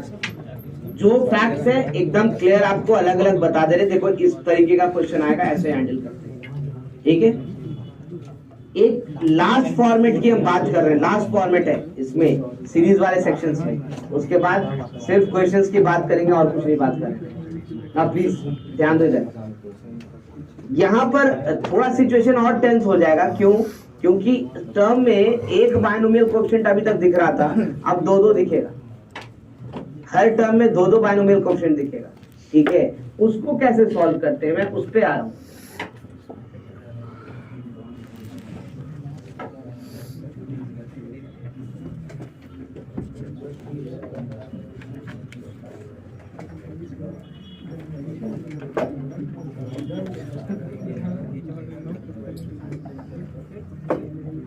Series with each term product as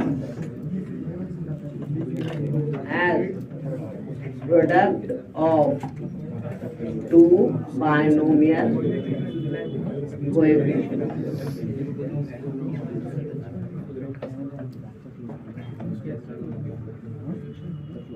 थोड़ा सा ध्यान दीजिए, मैं बार बार कह रहा हूँ, एक बार समझ में आ गया तो क्वेश्चंस कभी मैटर नहीं करेगा।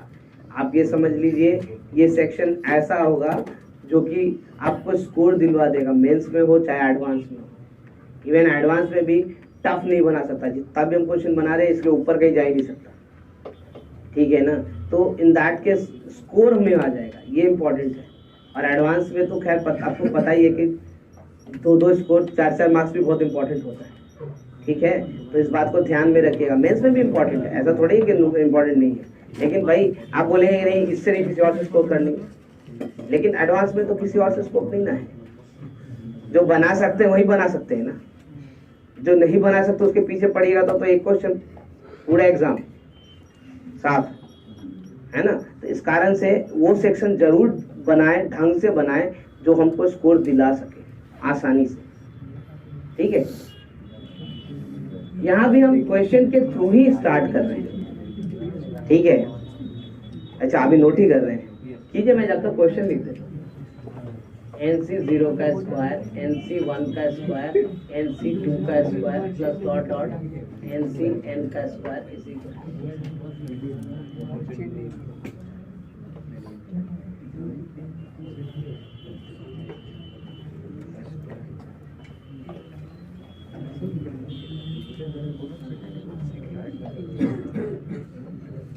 हम अगर स्लो होते हैं बात शुरू हो जाता है ना, और ये नुकसान देगा तुम ही लोगों को। मैं बार बार कहता हूँ, स्लो सिर्फ आपके चलते हुए, नहीं तो इतना स्लो तो कभी देखा ही नहीं होगा। पूरा 11th खत्म होने को आया, इतना स्लो कभी पढ़ा है क्या कभी? तब फिर इतना स्लो क्यों हो रहे हैं, समझ रहे हो ना?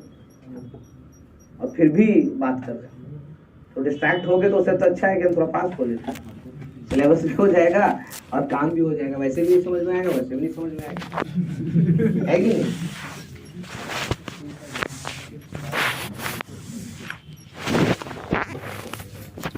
ऐसे ब्लेम मेरे ऊपर रहेगा कि आप फास्ट पढ़ा दिए थे, नहीं तो ऐसे तो ब्लेम किस पे डालो? आपस में बात कर रहे हैं। स्टार्ट करें? चलिए, ध्यान दीजिएगा, वापस मैं बोल रहा हूँ यहाँ से। पहला क्वेश्चन है, हर वो पार्ट लिखने की कोशिश करेंगे जो पार्ट समझने के लिए जरूरी है। मैं बार बार कह रहा हूँ, क्वेश्चन सॉल्व करने के दौरान जब एक बार कॉन्फिडेंस आ जाएगा तो जितना स्टेप लिख रहे हैं ये सारे स्टेप बेकार हो जाएंगे। क्यों? क्योंकि आपका आंसर दिखेगा डायरेक्ट, है ना, फिर आप कुछ नहीं लिखना चाहेंगे। लेकिन जब तक नहीं समझ में आता है, हर स्टेप का मायने है, तो लिखिए, प्रॉपरली लिखिए जब तक समझ नहीं आता है। ठीक है, मैं कह रहा हूँ सीरीज इसको अगर एस कहते हैं, मान लो थोड़ी देर के लिए, ठीक है, तो एस जो है हमारे पास, अगर आप ध्यान से देखो तो NC0 इंटू NC0 है, NC1 into NC1, NC2 into NC2 है, अब टू कहाँ तक गया है तो NCN इंटू NC है कि नहीं है? पहला चीज एक बात तो क्लियर है भाई, ऐसा प्रोडक्ट तो तभी आ सकता है जब आप दो एक्सपेंशन को मल्टीप्लाई कीजिएगा। पक्का है ना? ठीक है, मैं फिर से एक बात बताऊं आपको, ऐसा टर्म्स कब मिलेगा जब एक एक्सपेंशन ऐसे लिखा हो NC0 plus NC1x NC2x square plus dot dot NCn x to the power n, और दूसरा NC0 plus NC1y plus NC2y square plus dot dot NCn y to the power n। इन दोनों को मल्टीप्लाई करेंगे तभी ना ऐसा टर्म आएगा। देखो तो, और कोई चारा है क्या? नहीं ना। लेकिन फिर दिमाग में आता है कि भाई यही क्यों, और भी आएगा, है ना। NC0 इंटू NC0 वो तो आएगा, लेकिन NC0 इंटू NC1 आएगा, यहाँ नहीं है, देखो करेक्ट ना। NC1 इंटू NC1 आएगा, लेकिन NC1 इंटू NC2 भी तो आना चाहिए, वो नहीं है, करेक्ट ना।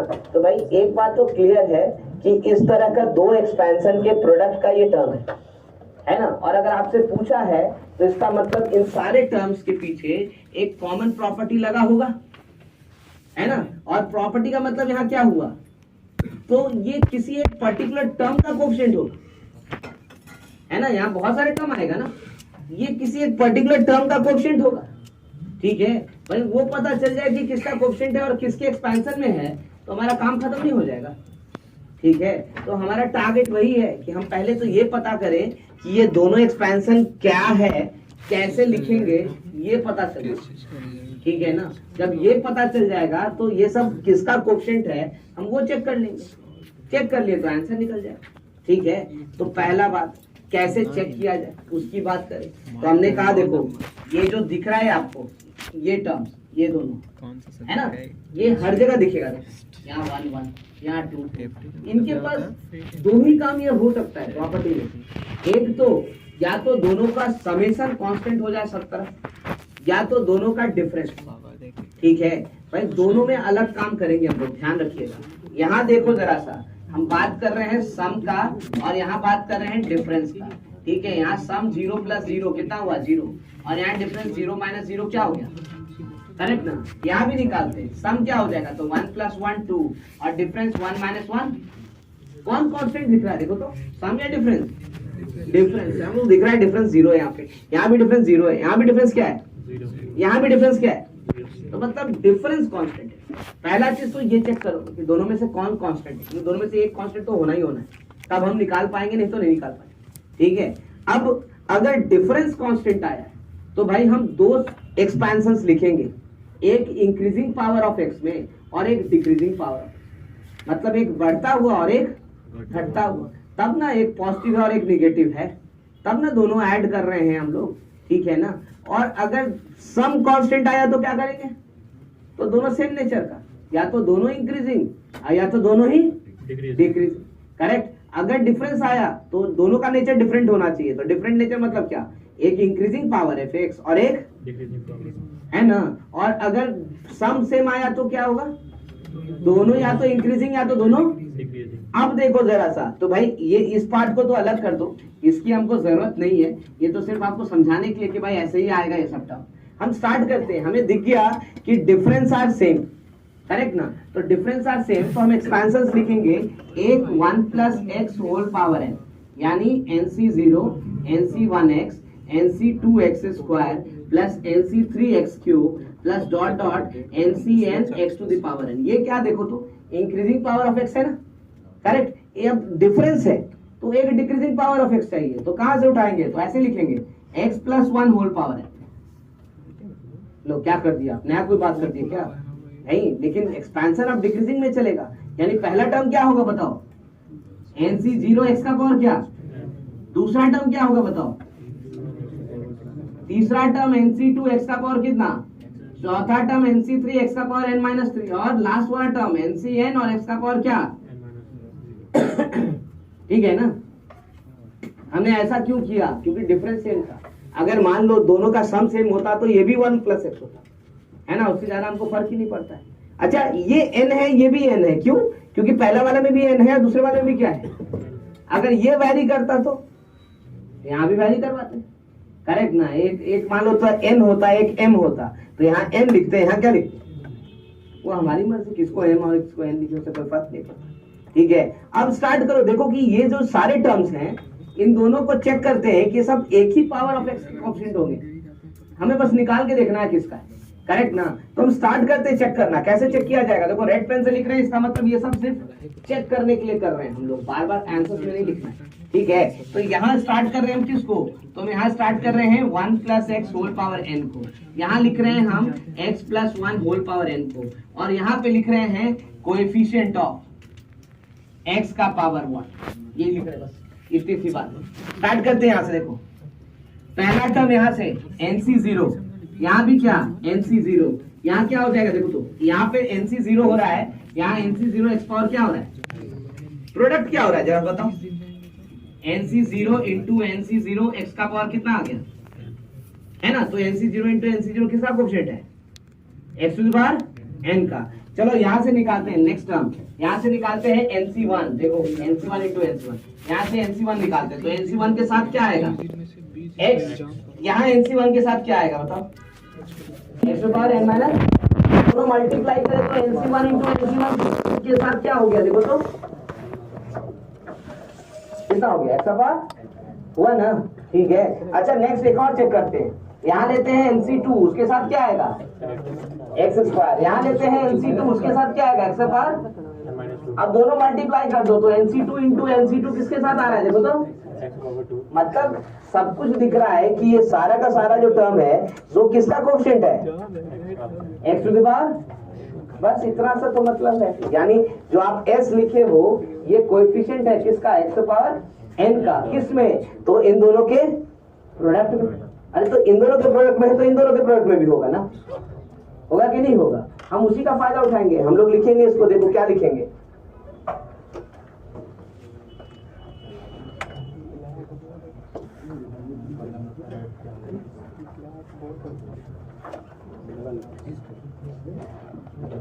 हम लोग क्या लिखेंगे? देखो ऐसे, s is nothing but coefficient of x to the power n in product of the expansion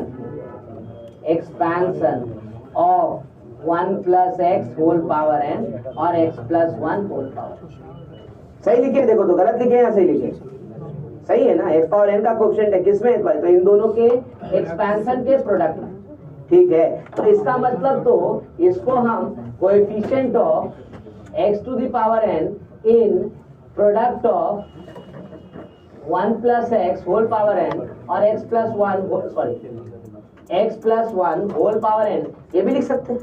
भाई एक्सपेंशन में है तो बिना एक्सपेंशन के भी तो होना ही चाहिए ना x पावर n का कोएफिशिएंट, ठीक है। तो भाई हम बिना एक्सपेंशन का देखेंगे, यानी आप इसको तो ऐसे भी लिख सकते हैं। देखो coefficient of x to the power n in 1 + x whole power 2n। देखो ये कैसे हो गया? अरे 1 + x पावर n और x + 1 पावर n दोनों मिलके क्या हो जाएगा? 1 + x का पावर 2n, है ना। और इसको तो हम जानते हैं ना एक्सपेंशन, इसका एक्सपेंशन क्या होता है जल्दी बताओ तो, क्या लिखते हैं इसको? तो सिग्मा 2n/r x का power r running from 0 to कितना, ये ना होता है। अब बताओ तो जरा सा, यहाँ पे x पावर n का कोएफिशिएंट चाहिए, x पावर n का कोएफिशिएंट चाहिए, क्या लिखेंगे? r की जगह n, यानी s का वैल्यू क्या हो गया? तो 2n/c। उसको तुम थोड़ा खा लो पहले, इसको तुम थोड़ा खाना बनेंगे सकते हो। एक बार देखो फिर मैं दोबारा एक्सप्लेन करूंगा, तब अगला क्वेश्चन। एक बार देखो प्रॉपर्ली, या मैं एक्सप्लेन कर दूं फिर देखो, फिर दोबारा एक्सप्लेन कर दूं, ठीक है। कम से कम प्रॉपर्ली देखो, है ना। मैं बोल रहा हूँ पहले एक बार फिर से एक्सप्लेन कर लेते हो, उसके बाद देख लो फिर एक्सप्लेन कर दी, कोई दिक्कत नहीं है, लेकिन प्रॉपर्ली देख लो। क्या कह रहे हैं हम? देखो दो का प्रोडक्ट है, दो का प्रोडक्ट कब आ सकता है? जब दो एक्सपेंशन ऐसा होगा, दोनों को मल्टीप्लाई करेंगे तभी ना, ठीक है। लेकिन किस एक्सपेंशन के प्रोडक्ट में ऐसा हो सकता है? तो हमने बोला जब तक ये सब का कोई कॉमन प्रॉपर्टी नहीं होगा तब तक तो हम नहीं बता सकते कि है क्या, ठीक है। तो कॉमन प्रॉपर्टी चुनेंगे ऐसे हम कि भाई एक्सपेंशन हम ही चुनेंगे, ठीक है, और उसमें देखेंगे कि एक सब कॉमन कब हो रहा है। तो हमने कहा कैसे चुनोगे एक्सपेंशन भाई? तो हमने कहा बस इस चीज को देखना, ये जो वेरिएबल्स है हर टर्म में क्या चेंज हो रहा है, ये 0 0, ये 1 1, ये 2 2, ये ना चेंज हो रहा है, ठीक है। तो भाई इन दोनों का या तो सम सेम आएगा या तो डिफरेंस, ठीक है। अगर सम सेम आया तो दोनों एक्सपेंशन x में ही लिखना, लेकिन दोनों इंक्रीजिंग या दोनों डिक्रीजिंग, सेम नेचर। अगर वही डिफरेंस सेम आया तो एक्सपेंशन क्या करोगे, एक इंक्रीजिंग तो दूसरा डिक्रीजिंग, इससे ज्यादा कुछ नहीं करना, करेक्ट ना। अच्छा उसके बाद क्या करना है, तो उसके बाद चेक करना कि ये सब टर्म्स जो है ना इन दोनों के प्रोडक्ट में अगर निकालेंगे तो किसका कोएफिशिएंट है, कैसे पता चलेगा। तो यहाँ लिखा है NC0 इंटू, तो यहाँ से NC0 उठाते हैं पहला वाला से, साथ में क्या आया 1, यहाँ से NC0 उठाते हैं साथ में क्या आया x पावर, तो दोनों को मल्टीप्लाई करेंगे तो x के पावर n का कोएफिशिएंट हुआ, ठीक है। अच्छा फिर यहाँ से उठाते हैं NC1, देखो क्या आया साथ में x, यहाँ से NC1 उठाते हैं साथ में क्या है x का पावर, अब दोनों को मल्टीप्लाई करें तो x का पावर क्या बन गया, तो फिर से वो x पावर n का कोएफिशिएंट, ठीक है ना। ऐसे ही तीसरा टर्म भी चेक करके दिखाया, देखो इसका मतलब यहाँ जितना भी टर्म है सबका सब किसका कोएफिशिएंट है, x के पावर, लेकिन कब कब कब किस में, तो हम वही तो लिख रहे हैं, कोएफिशिएंट है x पावर n का प्रोडक्ट में, किसके प्रोडक्ट में भाई, तो इसके एक्सपेंशन और इसके एक्सपेंशन, तो एक्सपेंशन ऑफ दिस करेक्ट ना, उसके प्रोडक्ट में मिलेगा x पावर n का कोएफिशिएंट, ठीक है ना। तो भाई अगर एक्सपेंशन में होगा तो ये दोनों में भी तो होना चाहिए ना प्रोडक्ट में, ठीक है। तो that must be equal to coefficient of x power n in the product of this two also.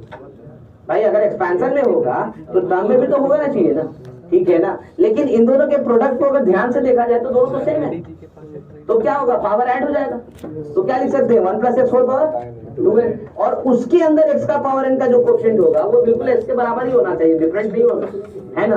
तो इसको तो एक्सपैंड करना जानते हैं तो एक्सपैंड किया, करेक्ट ना, और एक्सपैंड किया तो x के पावर r का कोएफिशिएंट क्या दिखा 2nCr, तो x पावर n का कोएफिशिएंट क्या हो जाएगा 2nC, तो s का वैल्यू 2nCr, समझ में आया। अब देखो 2 मिनट देखो, उतारो, फिर बताएंगे तो फिर अगला question. Yes, note it down also, ध्यान से।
बात नहीं,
अगर बात करना है तो बेकार है, फिर समय देना।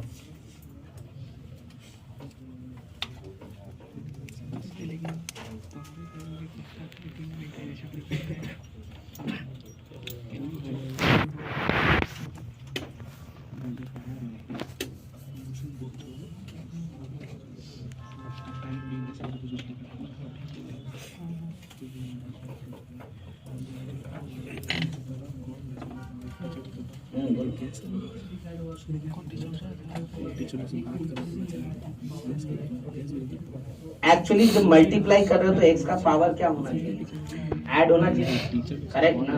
तो अब अगर एक डिक्रीजिंग पावर है और एक इंक्रीजिंग पावर है तो तब ना ऐड होकर के सेम हो जाएगा, करेक्ट ना। जब आप सब्ट्रैक्शन सेम हो रहा है तो ठीक है, और जब एडिशन सेम हो रहा है तो ऑब्वियस सी बात है दोनों क्या होना चाहिए, इंक्रीजिंग, तब पावर जाके सेम होगा।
स्टॉप स्टॉप, बातें नहीं करो।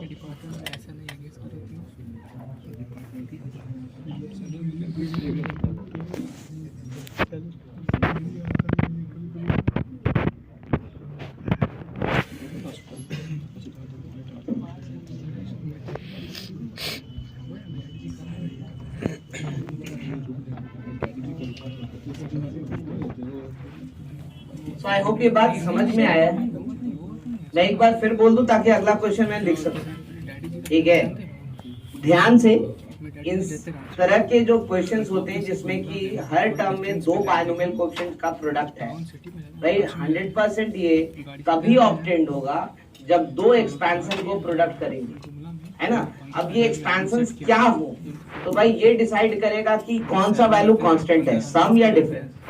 अगर मान लीजिए सम कांस्टेंट है तो दोनों 1 + x होल पावर n का एक्सपेंशन होना चाहिए, और अगर डिफरेंस कांस्टेंट है तो एक 1 + x का पावर n तो दूसरा क्या, x + 1 का पावर, मतलब एक इंक्रीजिंग तो दूसरा डिक्रीजिंग, करेक्ट। उसके बाद ये हर क्वेश्चन टू क्वेश्चन वैरी करेगा कि ये सब किसका कोएफिशिएंट है। जैसे इस पर्टिकुलर में x पावर n का कोएफिशिएंट है, कैसे चेक किए हम, तो कुछ नहीं, एक NC0 ऊपर वाले से लिए पहला एक्सपेंशन से, और दूसरा NC0 दूसरे वाले एक्सपेंशन से लिए, फिर NC1 पहले वाले से लिए तो NC1 दूसरे वाले से लिए, दोनों को मल्टीप्लाई करके देखे, हमें दिख गया कि भाई किस x के पावर n का कोएफिशिएंट है, तो बस हमारा काम हो गया। यानी आई एम सेइंग ये जो पूरा S है, सीरीज है, वो एक्चुअली कोएफिशिएंट है किसका, तो x पावर n का। कब, जब इन दोनों को क्या करेंगे, मल्टीप्लाई। एक्चुअली इन दोनों को मल्टीप्लाई करेंगे तब होगा, तो भाई हमने वही तो लिखा है, अगर इन दोनों को मल्टीप्लाई कर रहे हैं तो इसका मतलब इनडायरेक्टली इन दोनों को मल्टीप्लाई कर रहे हैं, है ना। तो इन दोनों के मल्टीप्लिकेशन में भी x पावर n का कोएफिशिएंट तो वही आना चाहिए, ठीक है। लेकिन इन दोनों का प्रोडक्ट यानी क्या हो गया, तो 1 + x होल पावर 2n हो गया, और ये तो बायनोमियल है, इसका तो एक्सपेंशन जानते हैं। इसमें x पावर r का कोएफिशिएंट क्या होता है, तो 2n/r होता है, तो x पावर n का कोएफिशिएंट क्या होगा, तो 2n/cn। तो आंसर बात समझ में आया।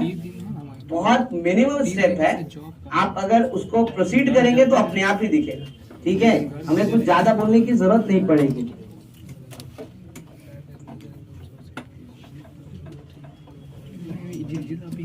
उधर से नहीं निकलेंगे, 10-15 लाख रुपया दे रहे हैं ताकि एक जगह positive 15C0 5C5 15C1 5C4 15C2 5C3 15C3 5C2 15C4 5C1 15C5 5C0 is equal to, बनाओ।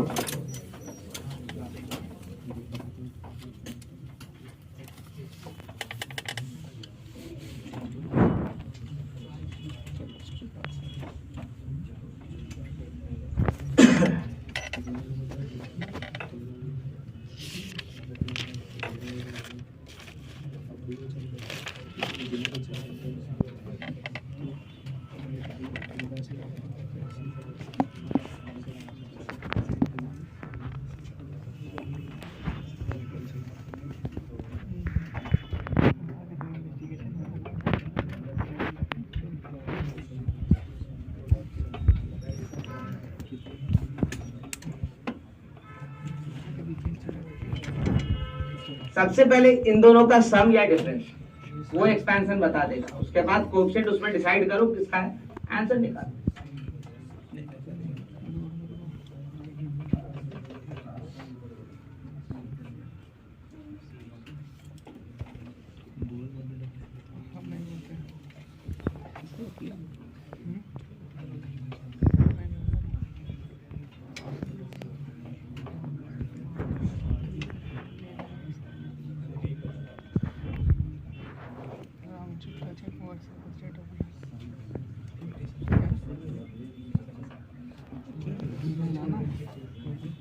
ये सब जितना भी रेट से लिख रहे हैं ना, सिर्फ समझाने के लिए लिखे, प्रोसेस में ऐसा नहीं होना चाहिए। लेकिन हाँ ठीक है, शुरुआत में लिखो ताकि याद तो रहे कि करना क्या है।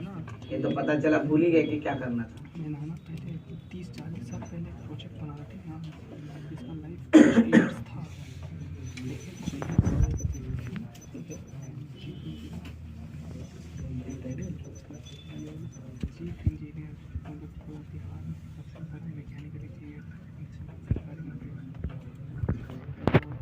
एक्सपेंशन डिसाइड हुआ, क्या हुआ? दोनों इंक्रीजिंग, दोनों डिक्रीजिंग?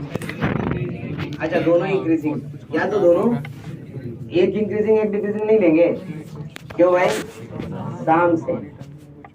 तो भाई पहला एक्सपेंशन किसका? 1 + x होल पावर कितना? 15। और दूसरा एक्सपेंशन किसका? 1 + x का power. Very very move on.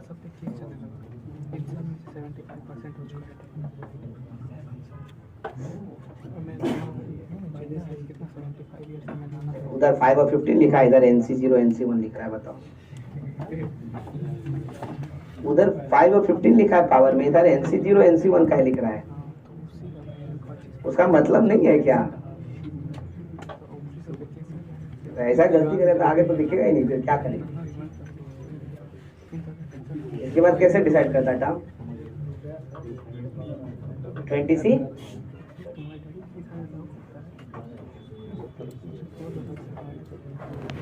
2 से 4 क्वेश्चन बनाते बनाते लगेगा कि इसमें एक भी स्टेप नहीं, ऐसे ही आंसर बोल देंगे। ठीक है, लेकिन बनाना पड़ेगा, समझना पड़ेगा तब।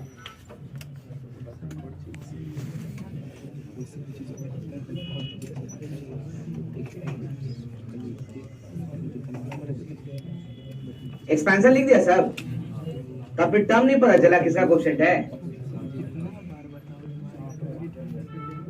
सबको नहीं पता चला।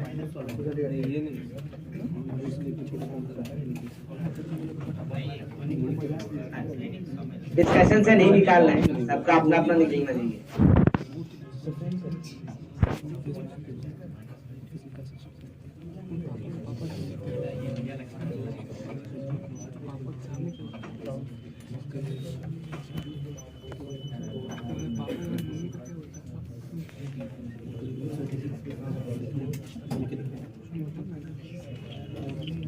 थोड़ा टर्म वही है, जो लिखा है वही टर्म है। देखो तो टर्म क्या लिखा है?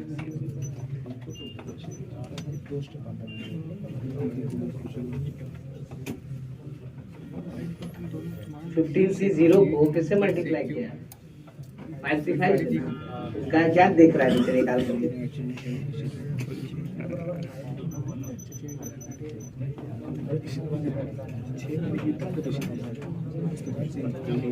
कितने लोगों का आंसर आया? Raise your hand.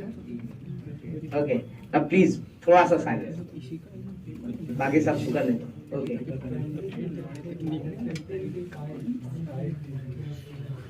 कितना बोले?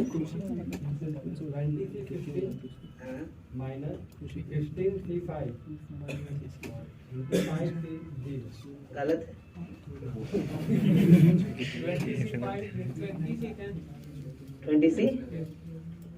20C10 मतलब तुम क्वेश्चन ही गलत निकाल दिया।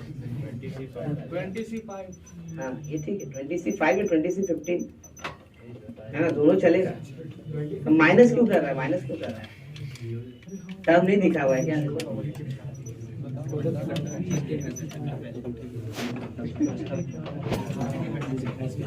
क्या हुआ है ना सर टर्म?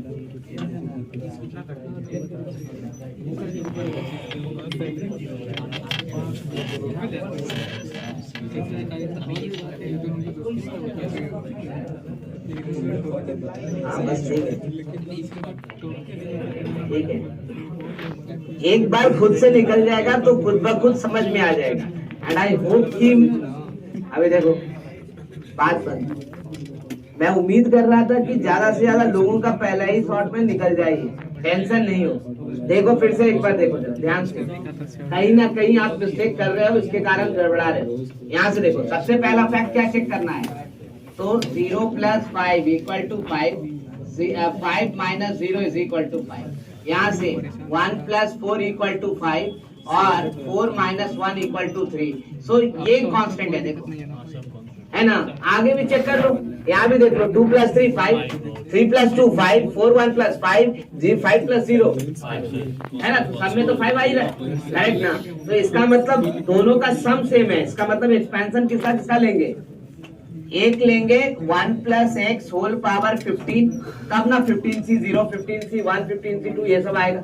लिखते हैं 15c 0, 15c 1x, 15c 2x², 15c 3x³, 15c 4x⁴, 15c 5x⁵ plus dot dot, उससे ज्यादा है ही तो क्यों लिखेंगे। ठीक है, next one 1 + x whole power 5, तब ना 5c 0 आएगा, करेक्ट ना। स्टार्ट करो ना प्लीज, बात है नहीं। 5c 0, 5c 1x, 5c 2x², 5c 3x³, 5c 4x⁴, 5c 5x⁵। ठीक है, अब क्या करें भाई, देखो यहाँ तक हो गया है सबका, है ना। मुझे विश्वास है सबका यहाँ तक हो चुका है, इसके बाद कंफ्यूज हो रहे हैं भाई। मैंने आपको सीधा सीधा यहाँ से मल्टीप्लाई करने नहीं बोला है, जो यहाँ टर्म है उसको देखो ना, ठीक है। आप वो नहीं देख रहे हो भाई। एक आपको लेना है 1 + x होल पावर 15 से, यहाँ लेना है 1 + x होल पावर 5 से, और यहाँ पे प्रोडक्ट हमको देखना है, ठीक है ना। यही बात तो है ना, 3 पार्ट में। यहाँ से क्या उठाए, तो यहाँ क्या लिखा हुआ है देखो 15c, तो यहाँ लिखेंगे 15c 0, साथ में क्या आएगा, तो कुछ नहीं, तो यही रहेगा। यहाँ क्या लिखा हुआ है 5c, तो इसमें क्या उठाए 5c 5, तो 5c 5 के साथ क्या आएगा देखो तो जरा सा। अब दोनों को मल्टीप्लाई कर दें तो 15c 0 × 5c 5 x का पावर क्या हो जाएगा, हो गया है ना। अगला टर्म भी देखो, अगला टर्म 15c 1, साथ में क्या आएगा x, यहाँ देखो 5c 4, यहाँ क्या आएगा x पावर। अब मल्टीप्लाई करके देखो तो 15c 1 × 5c 4 कितना हो गया, x का पावर 5 हो गया है ना। अब देखो तो जरा सा, सारा का सारा टर्म इसमें लिखा हुआ है कि नहीं, ये कुछ छूट भी रहा है। x पावर 5 निकालने के लिए क्या क्या करना पड़ेगा, तो यहाँ से 15c 0 है, 15c 1 मिलेगा, 15c 2 मिलेगा, 15c 5 वो भी मिलेगा, 15c 6 लेंगे तो, अरे 15c 6 लोगे तो x पावर 6 तो अकेले हो जाएगा, तो कहां से x पावर 5 देगा, देगा क्या नहीं। तो जितना है सब कंफर्टेबल है उतना ही टर्म चाहिए, ठीक है ना। उससे ज्यादा x पावर 5 का कोएफिशिएंट नहीं आएगा, ठीक है। अब क्या करना है, तो भाई कुछ नहीं, ये अगर जो s है तो s is nothing but coefficient of, क्या लिखेंगे x का पावर 5 इन 1 + x का पावर 15 × 1 + x का पावर क्या। अब एक्सपेंशन क्यों लिखे, डायरेक्ट लिखते हैं इसको, समझ में तो आ ही गया है ना। अब इन दोनों के प्रोडक्ट में ये क्या हो जाएगा बताओ जल्दी से, कोएफिशिएंट ऑफ क्या, x का पावर 5 इन क्या, तो 1 + x का पावर कितना। अब इसका एक्सपेंशन तो जानते हैं ना, कोएफिशिएंट ऑफ x पावर 5 क्या होगा जल्दी बताओ, 20c है ना। अब बहुत कुछ होगा तो कोई बुरा नहीं, 20c 15 लिखेंगे, देखिए आपकी मर्जी है ना। NCR = NC n-, तो फर्क नहीं पड़ता। आई होप समझ में आया, दिक्कत नहीं है। चलो एक क्वेश्चन और,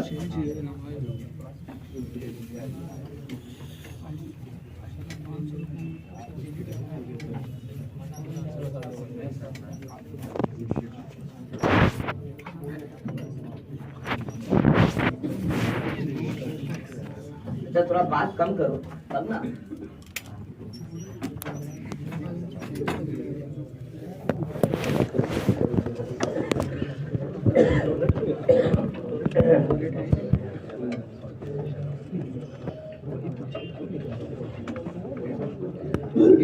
क्वेश्चन नंबर 3 ध्यान दो,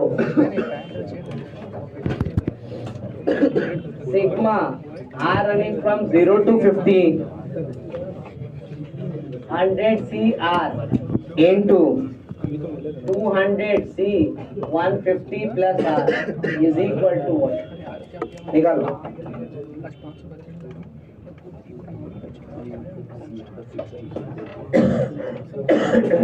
सॉरी, लो इस बार तो सिग्मा में दे दिया, चेक कैसे करें? आपकी अरे और अच्छा है कि जहाँ वेरिएबल नहीं आएगा वही कांस्टेंट है।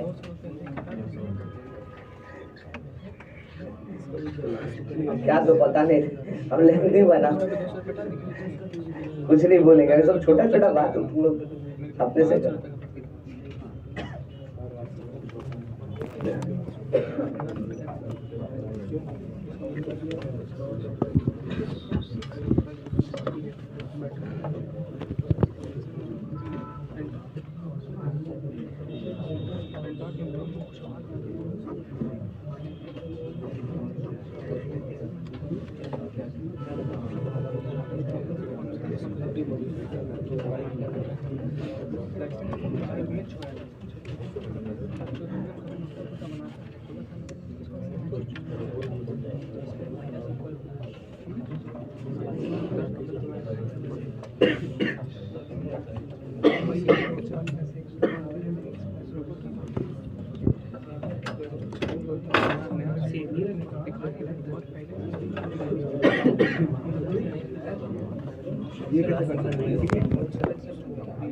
अच्छा, मुंह बंद करके तो एक क्वेश्चन और देख पाएंगे हम लोग, कम से कम इंट्रोड्यूस तो कर पाएंगे। बोलते रहोगे तो कुछ नहीं हो पाएगा।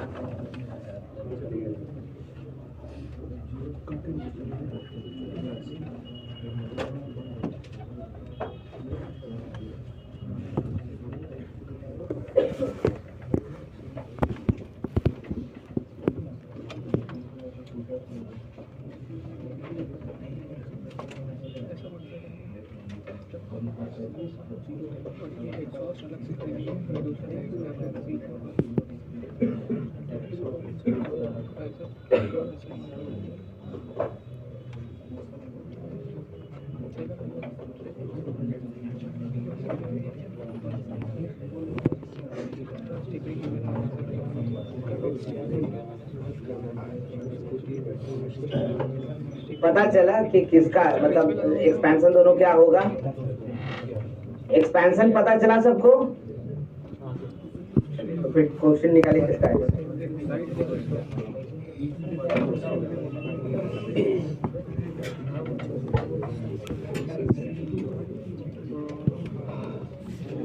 गलत है।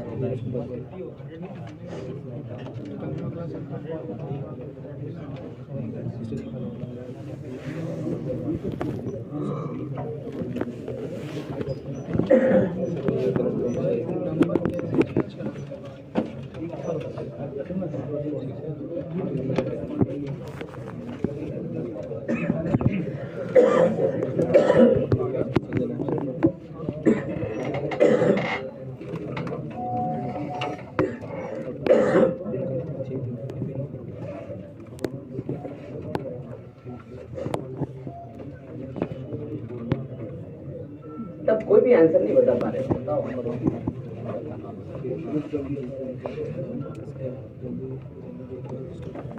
अच्छा, एक काम करें क्या थोड़ी देर के लिए? नहीं भी करेंगे तो आंसर आएगा, ऐसा नहीं है कि नहीं कर रहे हैं, लेकिन फिर भी क्या करना चाहते हो आप ही बता दो। सम वाला देखना है या डिफरेंस वाला देखना है? सम वाला देखना है, चलो ठीक है। सम वाला देखना है तो इसको चेंज कर देते हैं। क्यों? क्योंकि आर कैंसिल हो जाएगा तब ना, कांस्टेंट है ना। अभी क्या करना पड़ेगा, तो 150 minus R, 150 plus R minus R, तो आर खत्म, तो फिर हमारे पास आ जाएगा कांस्टेंट वाला। ठीक है, लेकिन अगर हमको सम करना है तो इसको हम क्या करेंगे, तो 200 माइनस 150 माइनस आर लिख देंगे, यानी कितना लिखेंगे 50 माइनस। तो आप इसको ऐसे भी लिख सकते हैं 100CR into 200C 50 minus are. अब यहाँ देखो तो सम कांस्टेंट और यहाँ देखो तो क्या डिफरेंस कांस्टेंट। अब आपकी मर्जी, आप देखना क्या चाहते हो, ठीक है ना। अब आपकी मर्जी, आप देखना क्या चाहते हो, मतलब वो क्वेश्चन भी इंडिपेंडेंट हो गया कि भाई हमको बहुत ज्यादा सोचना ही नहीं है कि क्या आ रहा है क्या आ रहा है, अरे वो तो अपने अनुसार चेंज कर सकते हैं। आप बताओ किस पे सॉल्व करके दिखाएं, सम वाले पे, डिफरेंस वाले पे, आपकी वजह से कोई दिक्कत नहीं है। चलो हम स्टार्ट करते हैं डिफरेंस, क्योंकि ओरिजिनल डिफरेंस ही लिखे है ना, सम तो बाद में लिखेंगे, करेक्ट। तो डिफरेंस वाले पे क्या लिखा हुआ देखो, 100C0 into 200C 150 plus 100C1 into 200C 151 plus 100C2 into 200C 152 plus dot dot dot, कहाँ तक गया है, तो 100C50 इंटू 200C कितना, तो 200, इतना ही ना होगा देखो तो, ठीक है। अब मैं कह रहा हूँ प्लीज स्टॉप टॉकिंग, चेक करना है हमको, ठीक है ना, तो चेक कीजिए जरा सा कौन सा है, देखो तो 150 माइनस 0 150 है ना, 150 प्लस 0 150, यहाँ देखो 151 माइनस 1 150 और 151 प्लस 1 इज इक्वल टू 152, तो ये सेम है देखो, है कि नहीं है, तो डिफरेंस इज सेम। तो वो एक्सपेंशन क्या करें, एक 1 प्लस एक्स, तो दूसरा कौन सा 1 प्लस एक्स ले बताओ, 100 वाला कि 200 वाला, 100 वाला, तो चलो 100 ये लिख देते हैं, तो कितना लिखेंगे, तो यहाँ से हो जाएगा 100C0 100C1x 100C2x square, stop talking बातें नहीं, प्लस डॉट डॉट 100C100 है ना, ये हो जाएगा x का पावर 2, अच्छा x प्लस 1 होल पावर 200, यहाँ क्या लिखेंगे, तो 200C0 x का power 200, stop talking please, 200C1 100 का पावर 200 माइनस 1 200C2 x का power 200 minus 2 plus dot dot, ऐसे ही ना रहेगा, मैंने इससे फॉर्म में लिखा ताकि आपको समझ में आए कि आप क्या रहे, ठीक है। अब देखें किसका कोएफिशिएंट है, तीसरा स्टेप देखो, ये भी रफ वर्क है हमारा, एक 1 plus x whole power 100 x plus 1 whole power 200 और यहाँ पे प्रोडक्ट, ठीक है। स्टार्ट विद, यहाँ से बताओ क्या लेना था, 100C0, तो 100C0 के साथ 1 और यहाँ क्या लेना था, तो 200C 150, तो 200C 150 इसके साथ x का पावर 200 माइनस 150, ये ना आएगा, देख लो ये ना आएगा, देखो ना यहाँ पे 0 है तो 200, 1 है तो 200 माइनस 1, 202 है तो 1 माइनस 2, तो 150 है तो क्या आएगा 200 माइनस 150, तो फिर दोनों का प्रोडक्ट जो है 100C0 इंटू 200C 150, ये तो x पावर 50 ना हो गया, नहीं हो गया, पक्का है गलत है, सही है। नेक्स्ट वन फिर से 100C1 इसके साथ क्या आएगा, वो x और 200C 151 x पावर 200 माइनस 151, ये ना आएगा, ठीक है। अब दोनों को मल्टीप्लाई करो, देखो क्या हो जाएगा, तो 100C1 into 200C 151, this is x का पावर कितना, सो दैट मीन्स ये किसका कोएफिशिएंट है सबका सब, x का पावर 50, सो क्या लिखा जाए आंसर में, ये बताओ, s is equal to coefficient of x का पावर 50 इन 1 प्लस x का पावर 100 और x प्लस 1 का पावर 200, बताओ s is equal to coefficient of x का पावर 50 इन 1 प्लस x का पावर कितना हो गया, अच्छा 300, आंसर कितना आया 300C50,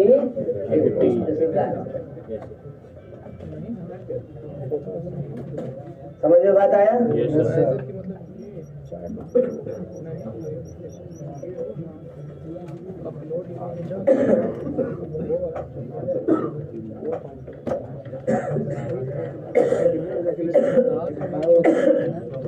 अच्छा एक बात मैं इसको हटा देता हूँ, क्योंकि नहीं तो ये नोट किया कोई तो बाद में कंफ्यूज आएगा कि भाई इससे इसको कैसे लिख दिए, है ना, इससे इसको नहीं लिख रहे, ध्यान दो, वो तो आपसे इसलिए पूछा क्योंकि भाई सम भी निकाल सकते हैं डिफरेंस भी, तो उसमें कोई दिक्कत ही नहीं, इशू ही नहीं।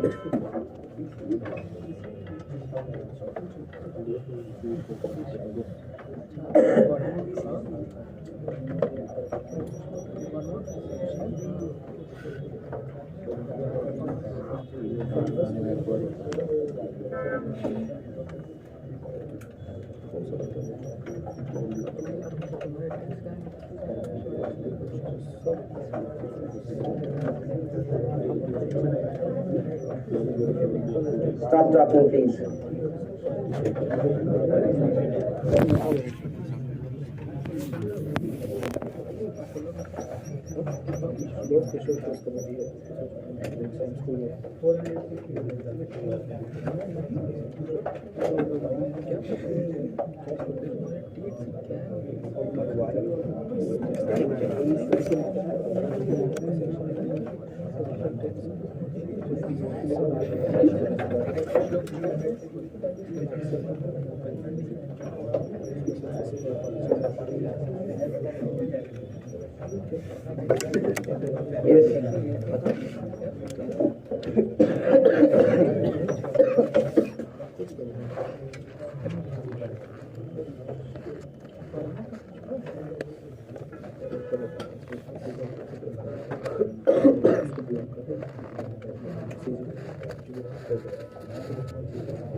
पहला 2 DTS में तो सीरीज है ही नहीं, है ना। फिर भी अगर उसके आगे भी बनाएंगे तो सीरीज भी अब आपको आता है।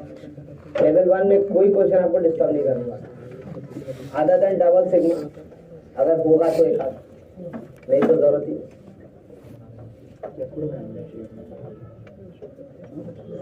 नेक्स्ट क्लास में एप्लीकेशन वाला पार्ट भी खत्म कर देंगे, है ना। तो थियरी हमारा खत्म ही हो जाएगा। और एप्लीकेशन में मुश्किल से हाफ एन आवर या ज्यादा से ज्यादा, बहुत स्लो रहे तो 1 घंटा सुपर नहीं चाहिए। डिटेल्स रेडी रखिएगा।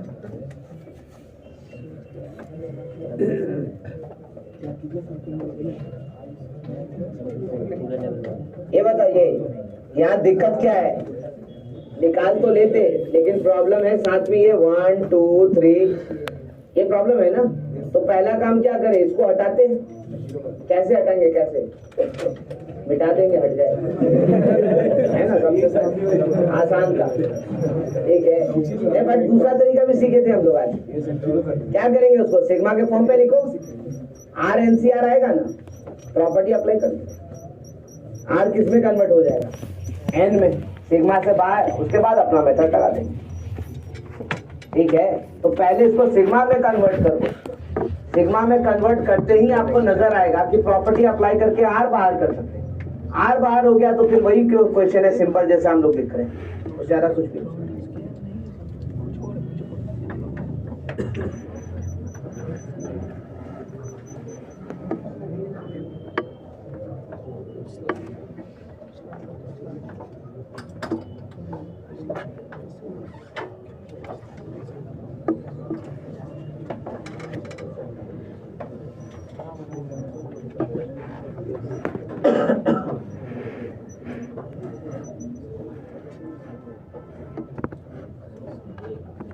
सिग्मा के टर्म पे लिख पाए?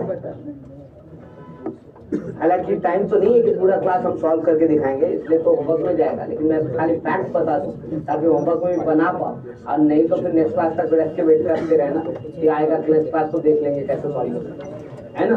अटेम्प्ट लेना सबसे जरूरी काम है, इस बात को ध्यान में रखोगे। और इसलिए भी इस क्वेश्चन को लिखा भी है। इसको क्या लिख सकते हैं? तो सिग्मा R इंटू NCR। अच्छा, R मत लिखो, इसको R लिखने से प्रॉब्लम है, तो K इंटू NCK। NC कितना लिखा जाएगा यहाँ पे? तो N माइनस K प्लस 1, ऐसे लिखेंगे। देखो तो गड़बड़ कर दिए, नहीं ठीक तो लिखे। यहाँ कितना हो जाएगा? तो यहाँ पे होना चाहिए K। देखो 1 इंटू 1, ये R है। यहाँ पे कितना लिखा हुआ? R प्लस 1, तो sorry N plus K minus 1, ऐसे लिखो, ठीक है। Now K is running from where to where? तो 1 से लेकर के कितना? तो N माइनस R प्लस 1। यहाँ तो अब देखो तो यहाँ रख करके N माइनस R प्लस 1 कितना हो जाएगा? तो आई कैन सी N और N मिलकर के कितना हो जाएगा? अच्छा, गड़बड़ हो रही है, यहाँ कुछ गड़बड़ लिखे हैं।